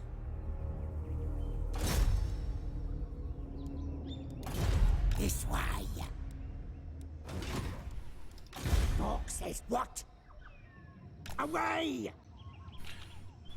More heroes here, less corruption in the area, higher chance it will rebel and we'll take it instead. Very low with them, but these guys had to do something here. Folly! Count Noctilus reigns! Boss. Get going! All right, I'm off. Let's get stabby. Just go. Orcs will. There's one army here, Moving. another army I here, will not obey. and one army there. Unworkable. From the looks of it, they don't have shock attack in range, but this can be off. So this is not always 100% correct. Most of the time it's correct though. We'll get an emergency garrison.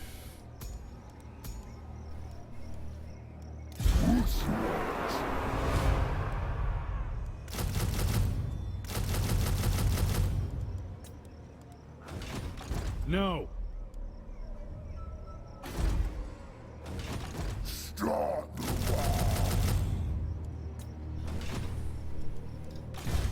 You want? We'll keep dolls here. Some experience. Will be open, He's you'll almost see. rank 20.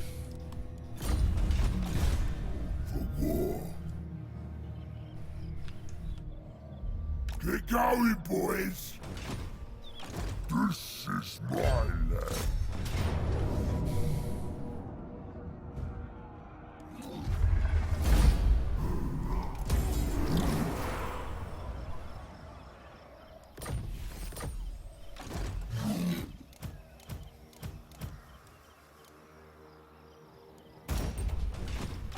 Let's fight!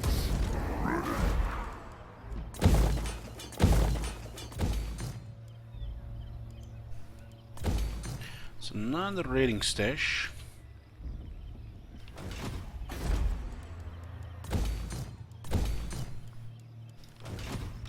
Ready for murdering. I love how when the Greens take Ardboyz, most of the trees disappear. Slowly start turning into a wasteland. Can Morkor come in? Don't have Volkmar in range. I has powers. Kill the geeks. So we'll be clearing him with him anyways.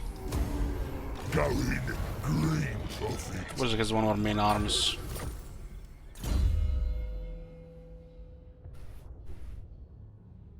Yeah, bricked lots of skill points so we can get lightning strike.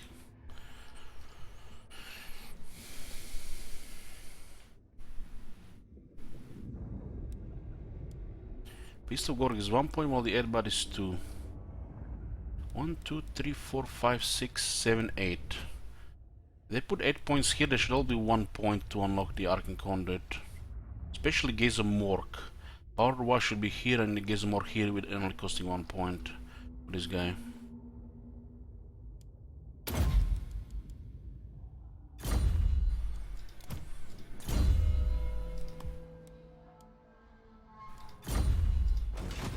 Great prophet. I'm out of there. Just hopefully here, Likes it. hopefully here taxes.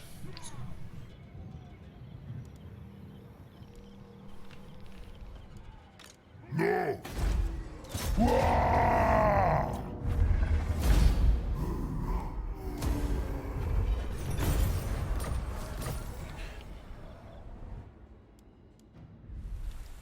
Your Yeah, they're last getting the good shit here, we'll see what happens. You want?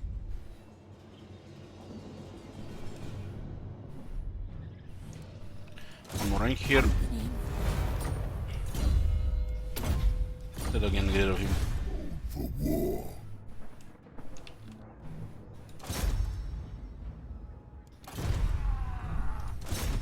I'll drag them defenders out. These kids are sitting ducks. Sitting ducks. The tribe's ready. Now they'll see.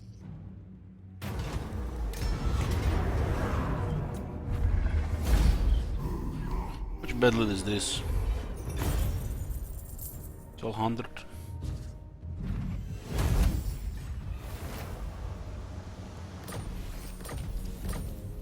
Now emergency armies, the extra armies are basically black orcs and the savage orc boys. So lots of toughness, damage, and some mobility. As they take 1 turn to recruit. They have also pretty good scrap upgrade. 50% speed and 50 armor. Solid cavalry.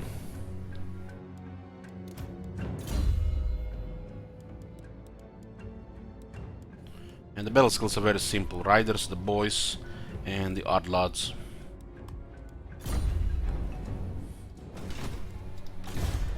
What? They take 1 turn to recruit tanks to be on counting.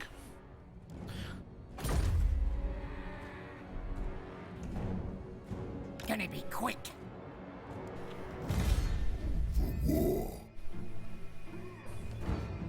Now's the time. Fighting soon. Born for war. Empire and the Greenskin fight in the King's Glade. When did you see that last time? You're a gawking at him.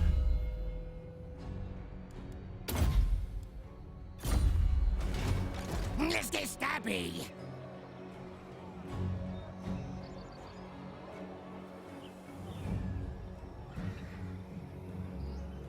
On the way.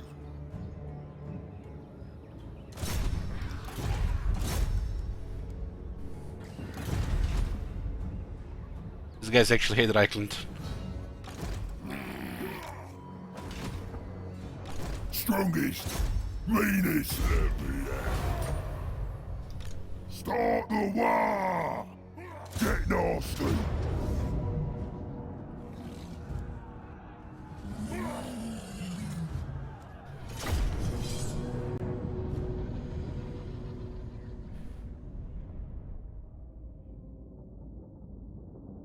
Battle of King's Glade. Greenskins on the left, Reichland on the right, 50-50.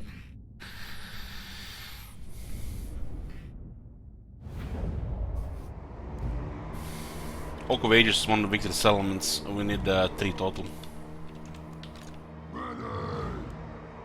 When this campaign is finished, we'll do a jibber jabber about the new state of the Greenskins.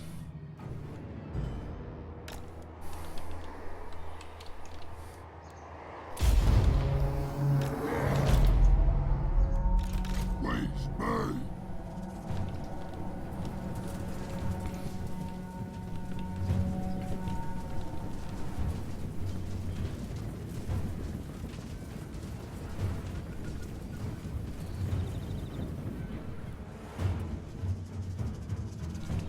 Turns take over probably over 1 hour, so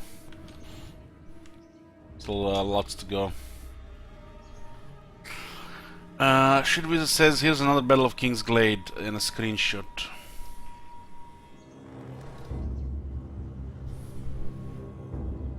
Huh?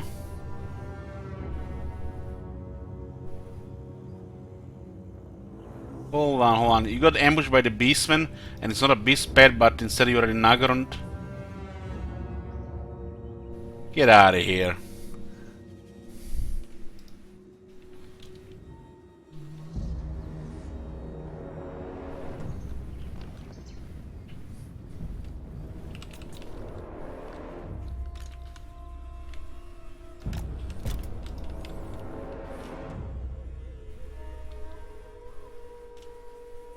I'm not gonna run because we're gonna get exhausted running uphill. We don't have a shaman in this army, so it's not a good army.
is a natural creation.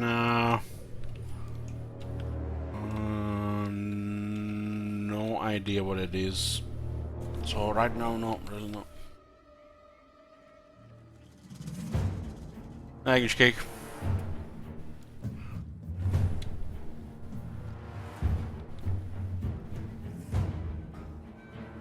Ashes of Creation. Is it like an MMORPG?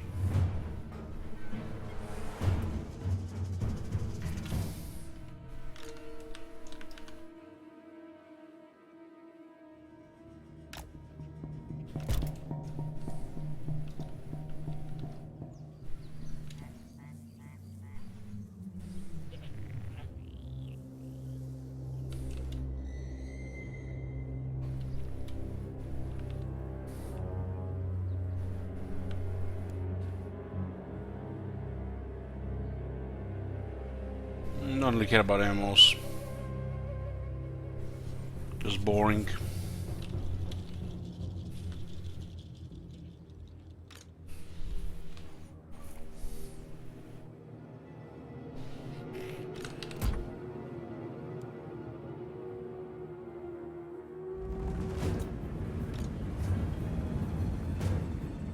Minutes! Running! Here we go! Please one more! Smash him! Ready! Time for slaughtering! This is it! Chopper jabs! Let's go! Shifty! Moving fast! Whoa! Ardboyz! Moving fast! Minutes! Please me! Come on! And I'm playing my own merchandise, no plans, no. Minutes! Come on, boys! Ready! Nice bit of scrapping! Shifting! Here we go! Bring it! Smash him! Minutes! You can just, I guess, order a custom t-shirt somewhere and put a Dead 50 on t-shirt. Ready! Minutes! The war is here! A massive defense here in fighting uphill, so it's gonna be a struggle unless we get like 3 wars. Moving fast! With speed! We do have a reserve. Boys! Our choppers out! Go for the graves! A 1 meter stage of LH in your desk, you must have quite a sturdy desk. I know, right? Come on in, boys! Nice bit of scrapping! Biggins! We're the green tide! Shifting! Run, boys! Biggins! Run, boys! Place one more! Okay, we have flanked them here, so should be fine now on this side. Where's Can get those guns there. Ready for fighting! Don't look like we're getting 3 wars, so we'll probably just get 2. Moving fast! Go, boys! I'm getting gangbanged here by 2 of them. Go, go, go! Bring us to battle! I want to see blood! Bigger! Okay, we're getting closer to the range. Moving fast! Run, boys! Wah!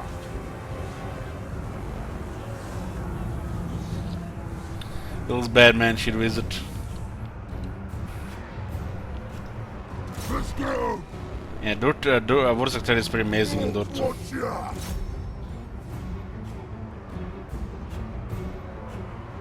Run, boys! We play Dort, so you kinda wanna go get Kemmler, Warsaw and Azak. Moving fast! Shifting! Run, boys! It's like the fun part. Smash 'em! Choppers out! Come on! Attack the geeks! Don't give them an inch! Go, boss! Big guns! Who the hell is this git speaking our guy? Oh, what do we have here? Get 'em, Come on, boys. give me info. What the hell? I guess he's got gangbang between two of them. They ganged up on him. Moving fast. Yeah, it's a good time to kill the leader. Shifting. Pretty good grinder here. But the shaman can go much faster even if we just use the attack buff.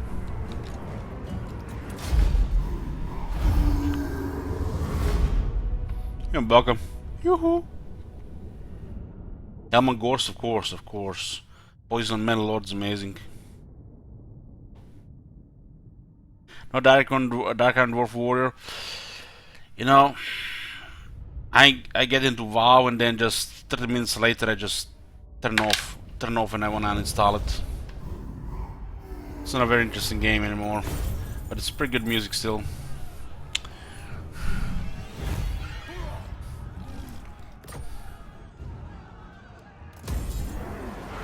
On it.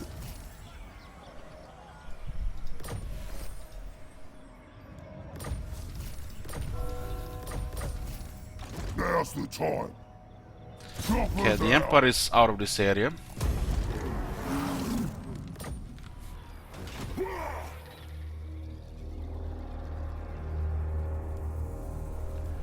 We're also close to the Oak of Ages. Gork. Born for war. Not likely. Let's get stabby.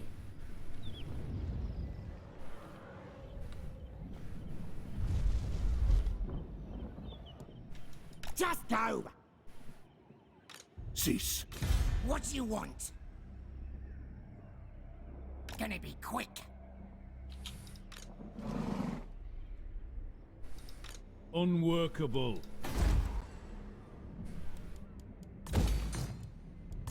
Still might have range here, but I guess it's not. It's not have to build right now. Orc says what? All right, I'm off. Gork's fist. I'll ignore that. So how many settlements does Reichland have? Is it time? 33.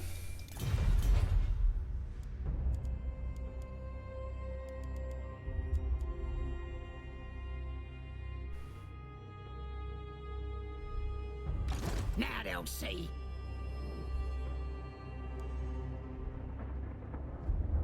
I'm ready to cast off.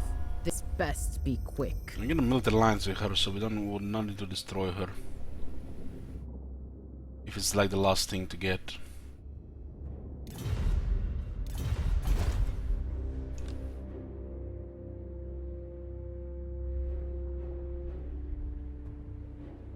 Let's take what should be ours.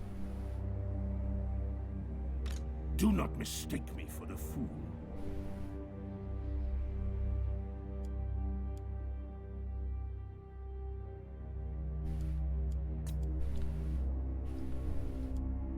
We should get another extra army here, and we should target Kislev.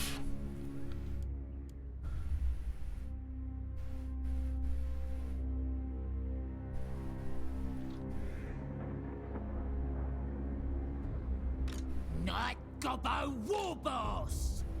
Who needs stabbing?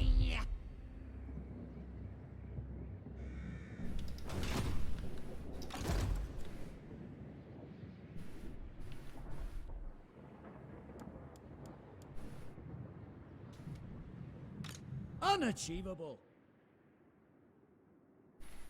Otherwise it's gonna take over 5 turns here. Such a thing is impossible.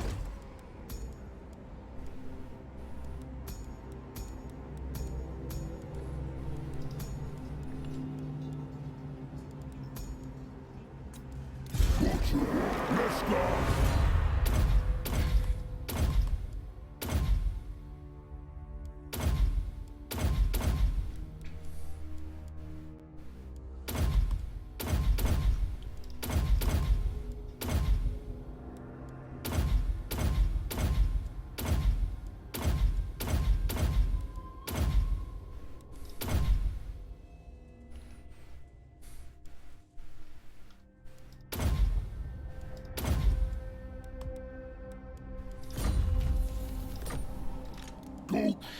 me to battle. Click, click, click, click, yep.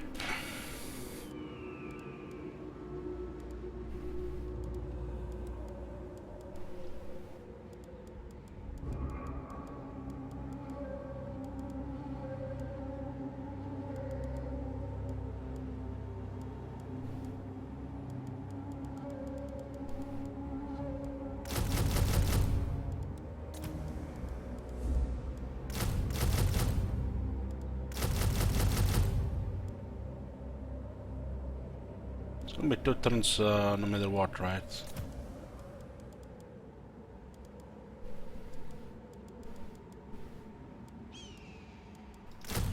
We can get this and then start moving and then raid and then recruit more. Yeah, it's better like this.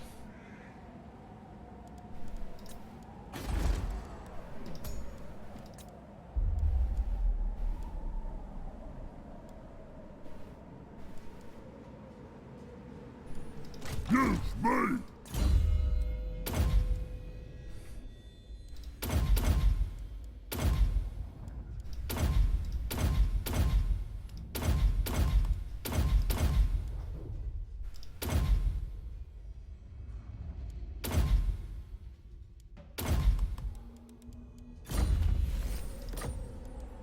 Start the war.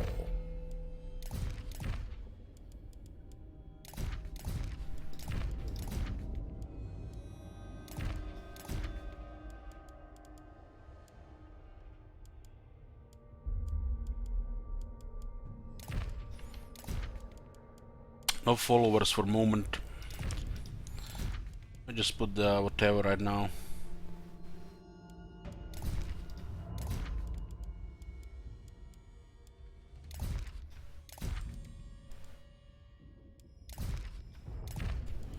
Some untamed, I guess.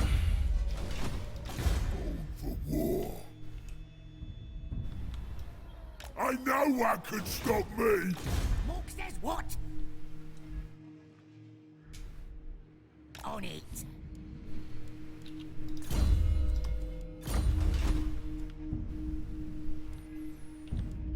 So Kislev, Hellpit, Oak of Ages.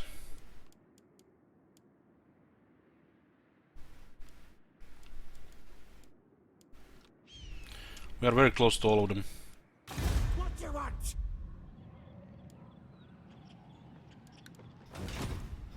Born for war. Moving out.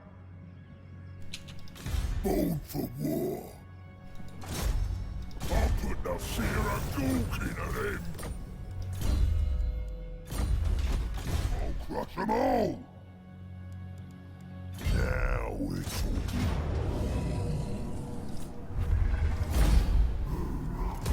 Go in. This is my land.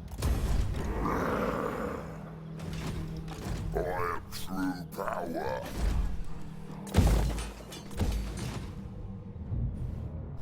Born for war. So they have one settlement here, and then just on this side here. They have some armies also in Norska. Maybe it's actually only a few left, because they had to make a switch around.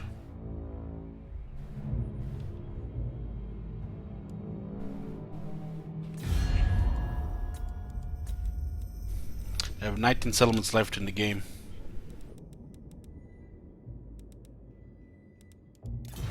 Victory is imminent.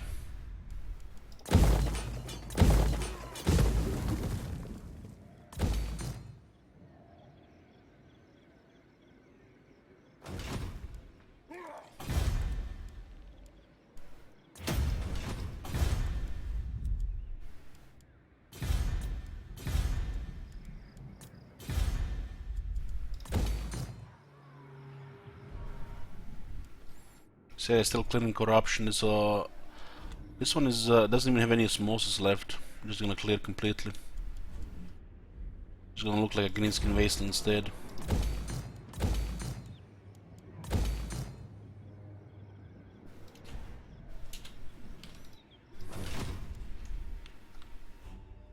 I never met a human I can't kill.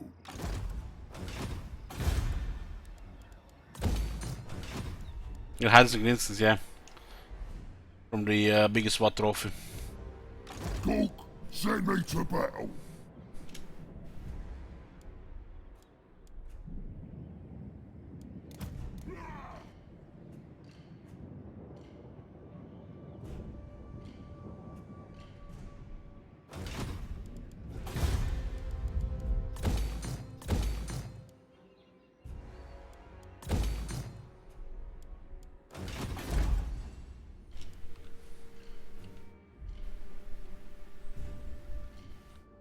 One here, one here, one here. That's enough in last two.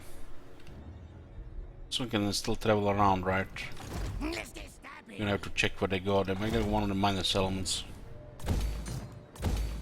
Defeated Tyrion here. Start the war. Exotel is also in range. Oh my Yes, god. boss. Have you seen that shit? Holy shit.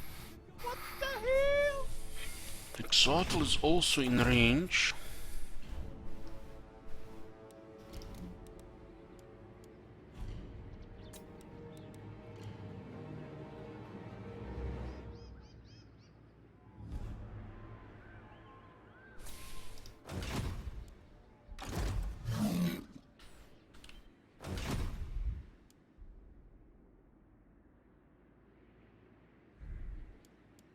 Now's the time.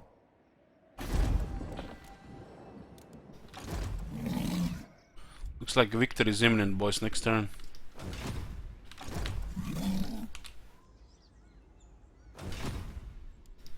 This is mine. I'll crush them all. I do have to keep this settlement, right? Now's the time. No.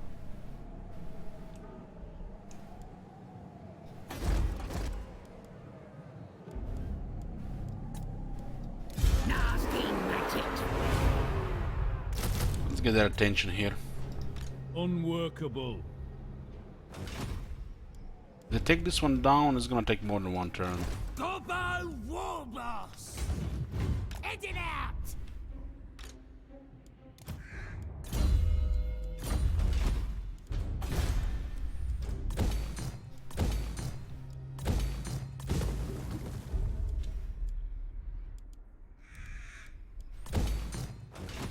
The tribe's ready. This is gonna be stubby.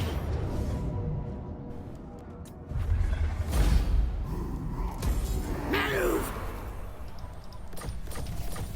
Three of them, huh? I'm special. I wonder if it has to be based on the how many characters we have at that point.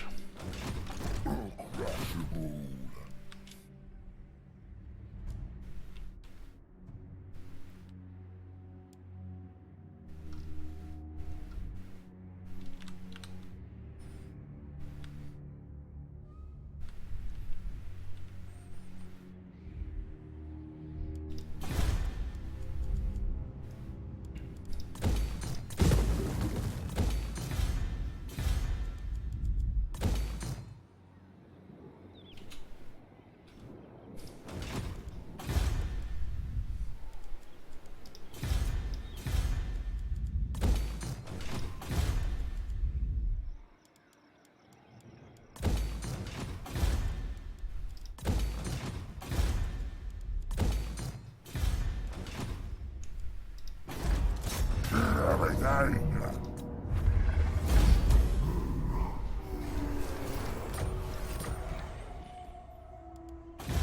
We are the ones who ain't no fun.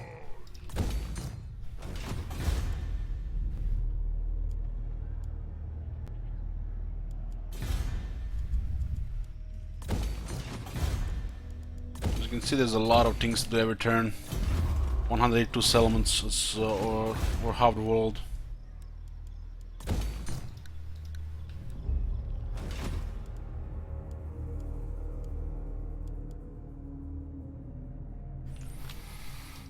Yeah, it looks like it's gonna be a very decent chance it gets a long campaign victory next turn.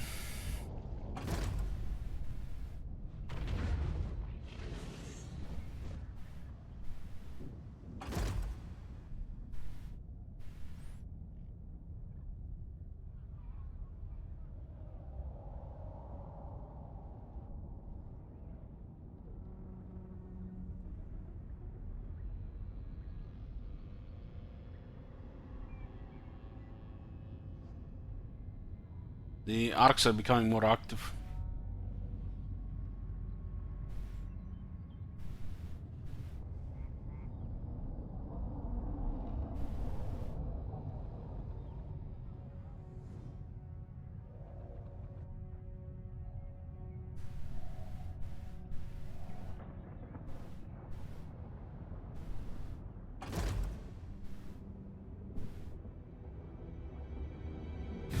You dare approach me?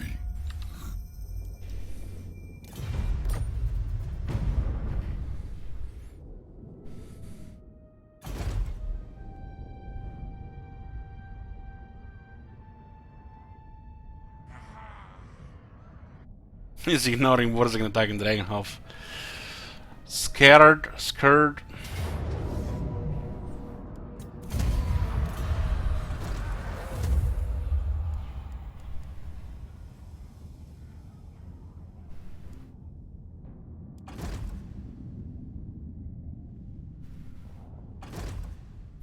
Okay, they didn't touch Sjoktraken. Let's have you then. All you what you...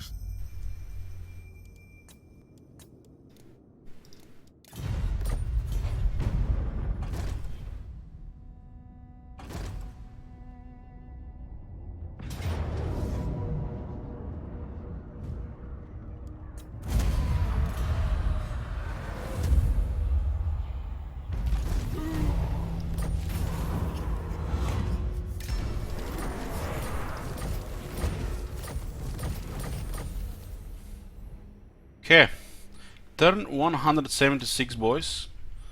We have 181 settlements. There's about 21 factions left. Most of them are just very tiny, our rogue armies. We allied with Nagarond and the Dread Fleet. The Etain is actually, it's almost a stalemate between these two. Reichland is melting, and the rest of them like us a lot, except Sylvania, which is on life support. Regarding the victory conditions, we achieved the short campaign victory. But the long campaign victory, we got all the destroy the following faction objective done. We have occupy, loot, razor, sec, different settlements done. We control all the dwarf holds. We done all the raiding. We defeated the Chaos Invasion. And the only thing that's missing is the long campaign victory. It's the 17 victory settlements, how we call them. We have Coron, Aldor, Castlederg from Regliano, Scamblai, that's 5, Karazakarak 6, Karakate Pix 7, Blackrock 8, Lamia 9, Hamri 10, Itza 11, Nagaron 12, Galleon's Graveyard 13, and Satosa 14, so we're missing 3 right now. We pretty much can take everything except Lotten again Vale, because you know, ignoring Ultron. So no makes sense to go on Ultron for the long campaign victory. It's a red climate as well. We can ally with Paris Sartosa. Let us hope what you have to say pleases the mighty Sea Father. And they will grant us the awakening. They're also on our side, fighting the the elves. You might be right. This puts us to 15. Oglok has the Oak of Ages in range.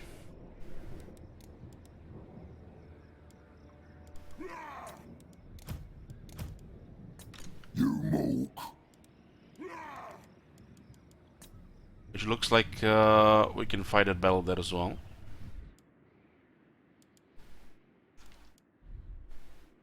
There's an army in Hexoatl. It might be a big one. Dogs will. Get going! Far beneath an archmage. Start the war. That could be a little bit pushing to attack that. On top of the garrison.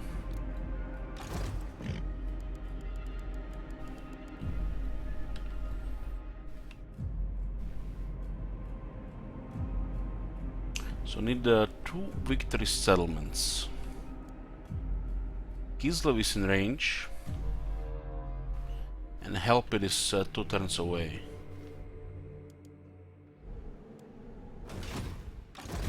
Greetings.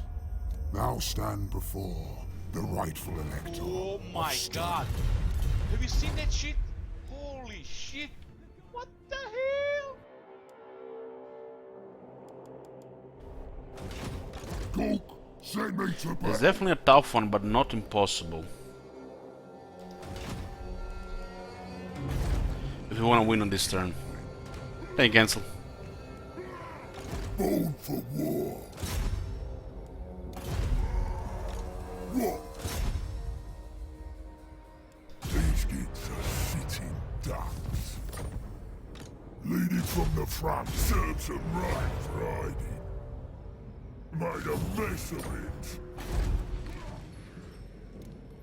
This is my land. Highborn. If we don't take the Oak of Ages here, they'll slaughter the army, but it doesn't matter, they slaughter the army.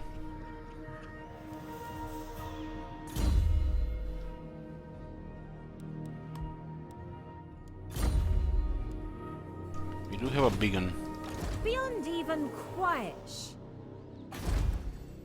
and that's a proper siege there.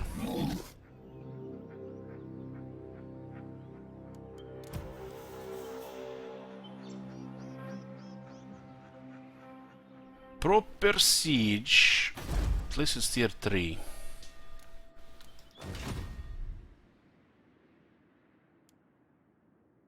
And right now we have 14.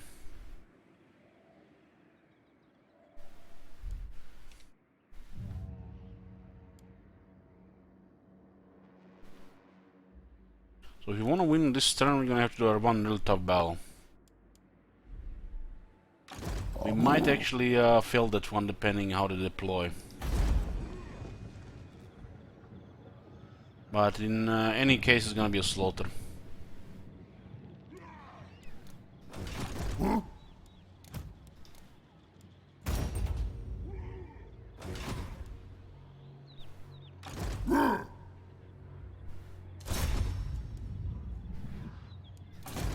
We'll definitely attack the Oak of Ages and then see the last battle. Let us hope what you have to say pleases the mighty Sea Father. Yes! The winds blow true! Those are pretty much on our side.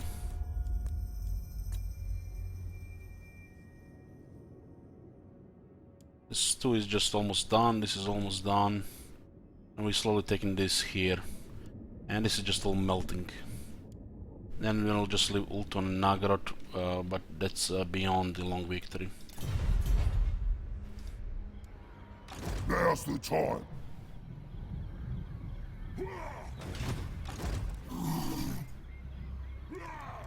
We have a big one, but we need a big one for Hexatl. I'll crush them all. Kill every. We don't even have to fight this one, the big boss did amazing.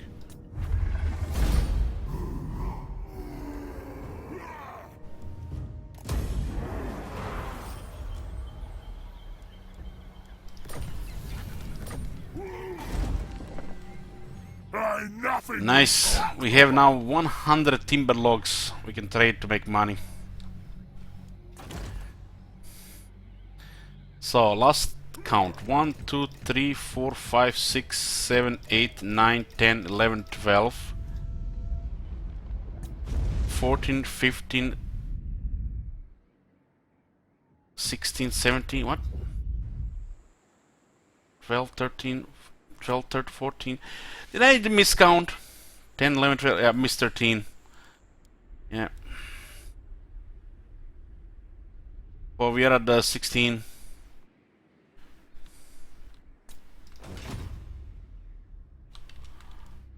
Start the war. This is gonna be rough. This is gonna be rough. We don't have a big boss nearby, huh?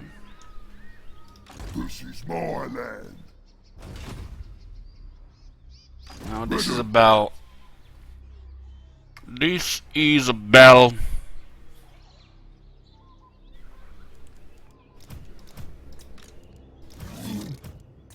We ended up fighting 2 armies of the high elves, and one might be too much. Might be too much. We do have shaman.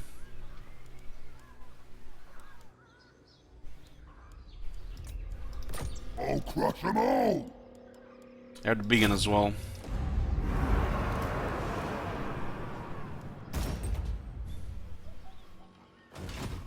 Now's the time. Maybe the last battle in the campaign. Get 'em.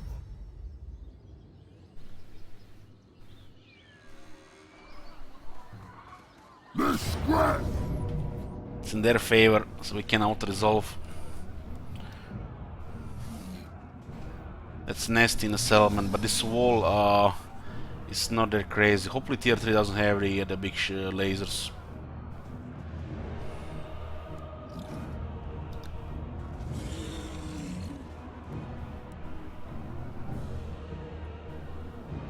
Here we go, boys. Maybe the last battle of the campaign.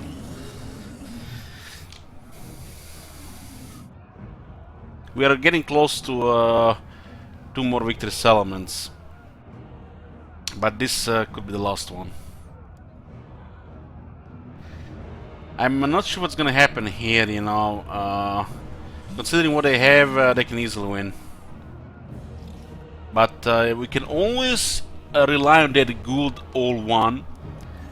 We can always hope that the AI fucks it up. Because the only way we win this is if they fuck it up with deployment.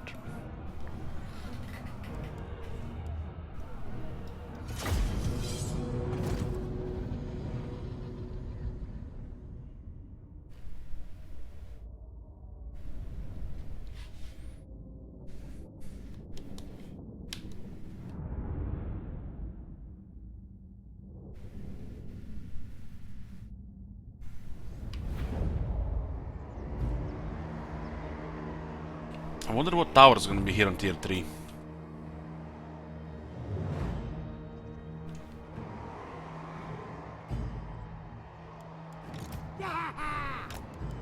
The lads are ready!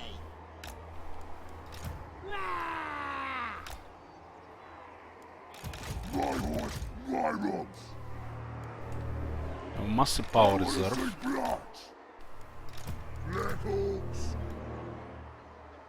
We'll start with artillery, of course.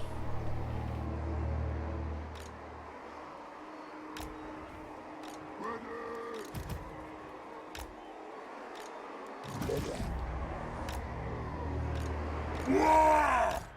Shaman! Ardboyz! We is better than them!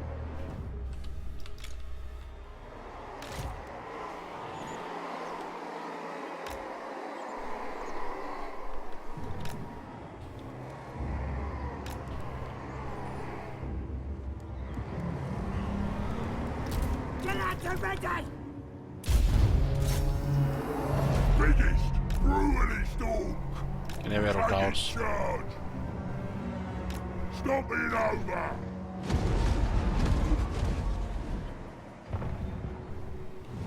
Move an eye clobber! Shaman! Mordaria needs to be MVP here I'm with the voodoo. biggest.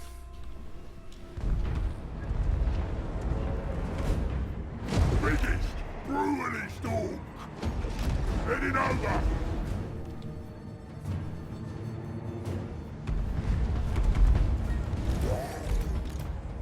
Stick 'em!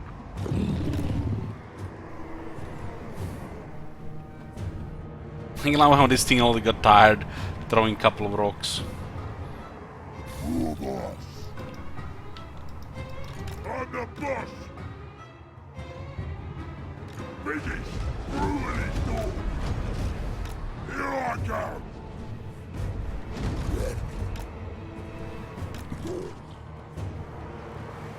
Black Hawks roll! Ignore the right side of tower, right side of the city. Check out me weapons! On the move!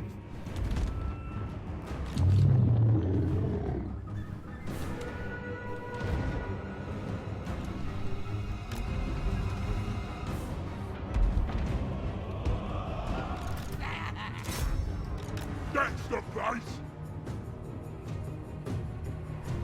Is the last battle? Yeah. Ready for war! Could be the last battle.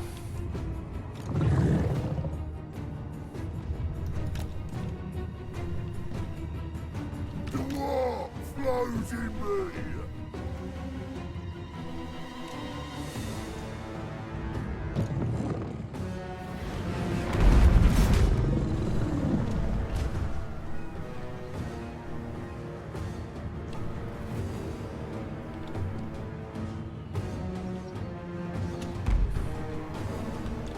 War, ready! Fights in his life! Moving fast! Ready!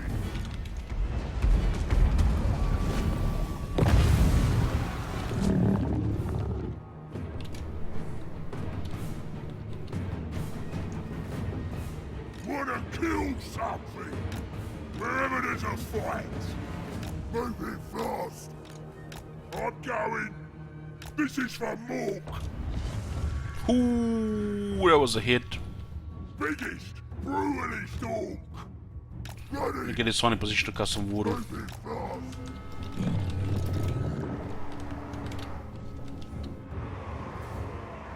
Mork wants it! The Black Orcs will win!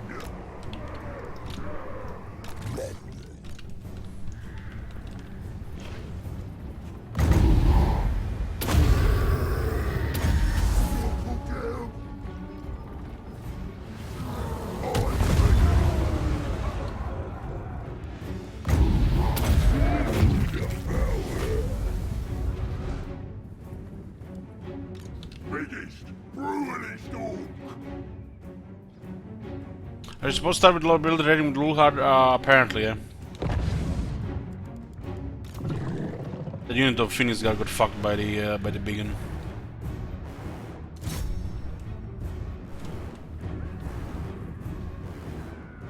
We is gobbos!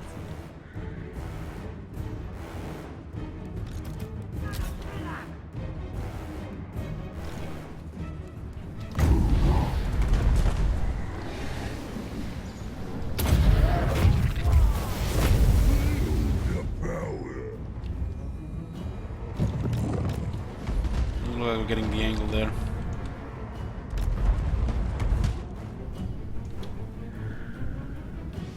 Shaman!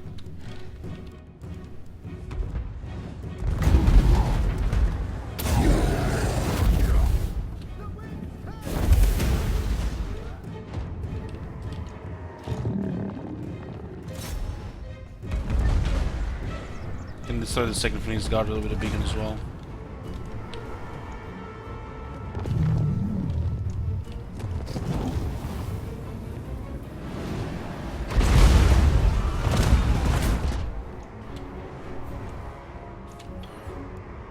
He's better than them! Sister of Alron can do so much damage in this fight.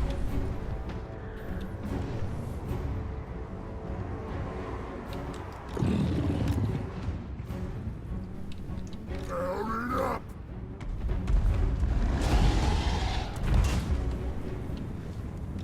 We is gobbos!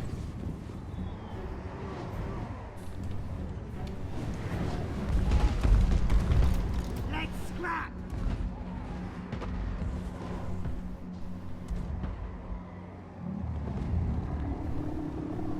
Charge! So Global is shooting a noble, goddamn. Helping out!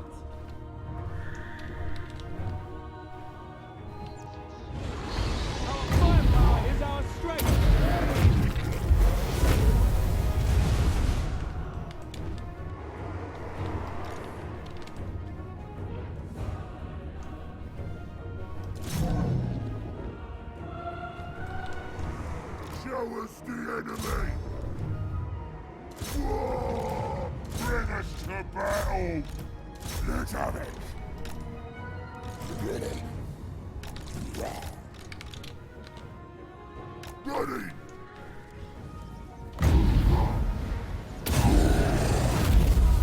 Got it, fucker!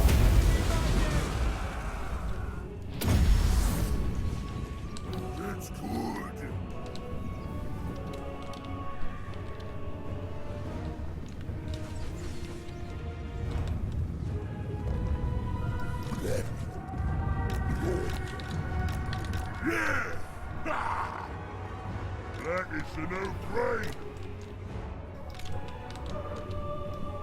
Move out, lads! Foot of dogs.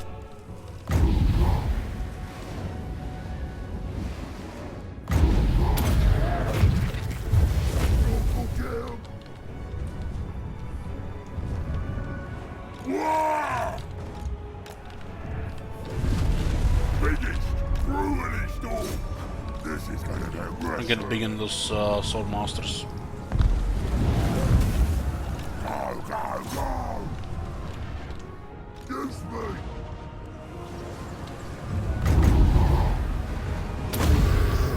For them! Moving fast! Biggest brewery store! Dus ik ga voor een work hier.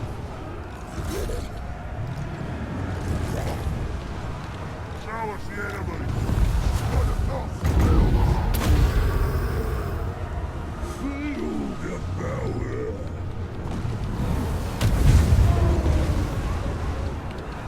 Ready your bash! Dan kan ik troll wel in de finish guard en dan get killed. I'll do it! Two rights! What a man! Ardboyz! Yeah! Simon! Where's the scrap?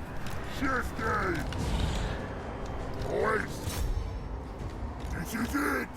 Shifty! The dragon there is bad news. Good discussion, boys! Easy, yeah? Back home! Ardboyz! Make my spell strong!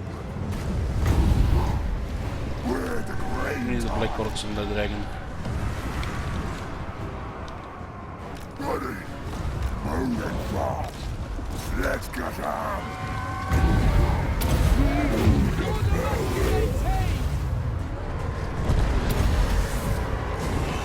Let's do this! Captain, please, please!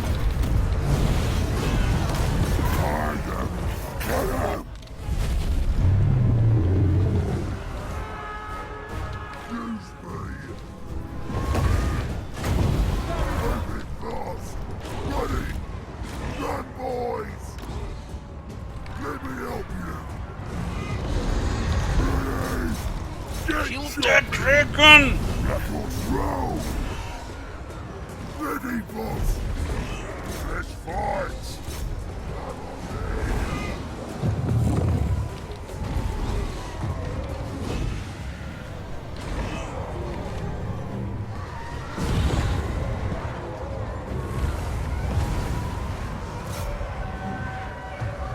Try to scrap! Get him out! Let's fight! Nice bit of scrapping! It's good here. Very good. Ardboyz! Ready for fighting! Robot!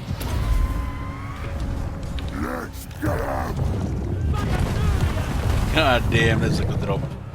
Big end of the shoulder. Aggression! The Black Oaks will win! Bring us to battle! Choppers ready! Ardboyz! Moving fast!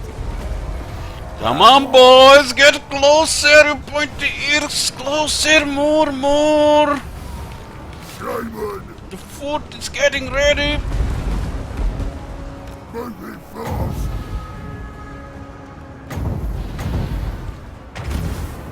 Feel the power! Shifting! Man, that big one is demolishing this area. Demolishing.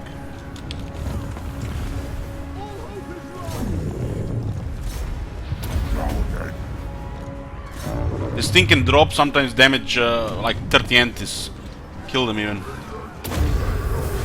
Okay, let's go. Food goes here. This could be enough damage to rout him.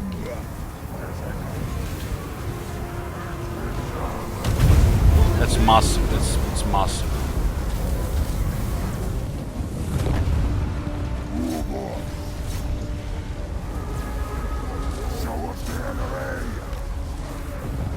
Then we're gonna blow up their infantry so they all get messed up here as well. Should be an outer hour.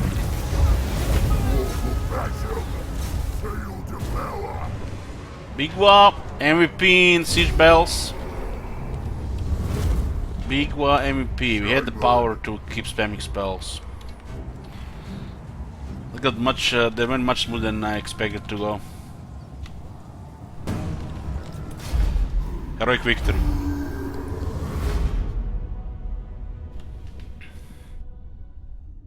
We did a massive damage compared to what they did, and it was not enough to rout them early.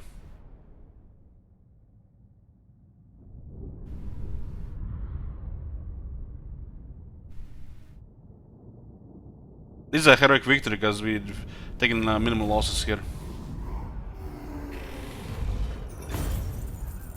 28,000 battle loot.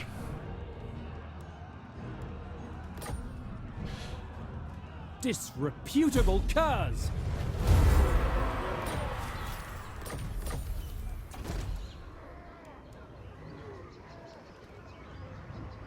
It doesn't trigger the victory screen immediately, huh?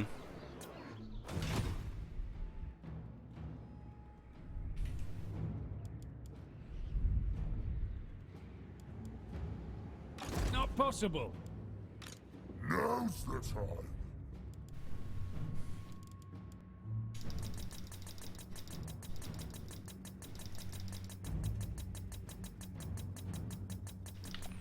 Which means these guys could attack us here, huh? I'll crush them all.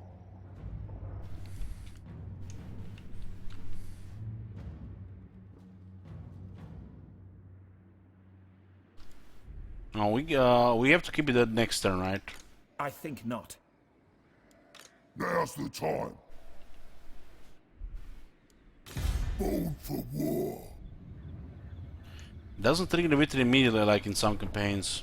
Here we go. This is my land.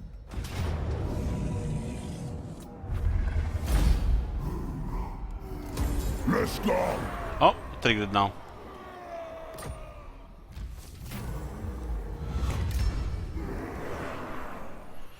Here we go, boys. Grimgor Ardboyz, long campaign complete. That one was a lot of fun. Fighting dwarves early and then the Skaven. Definitely a nice Badland position to get lots of action.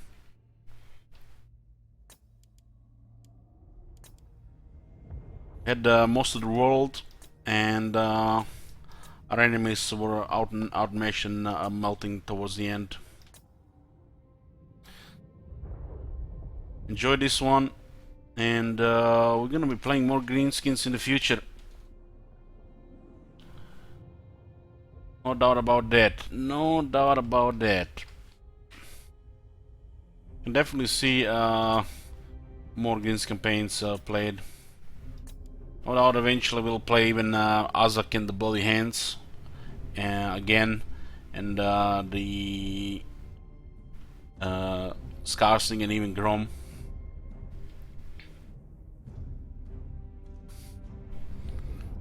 It's gonna become quite a powerful faction in melee and also a lot of fun. Like they should have been, 4 years ago.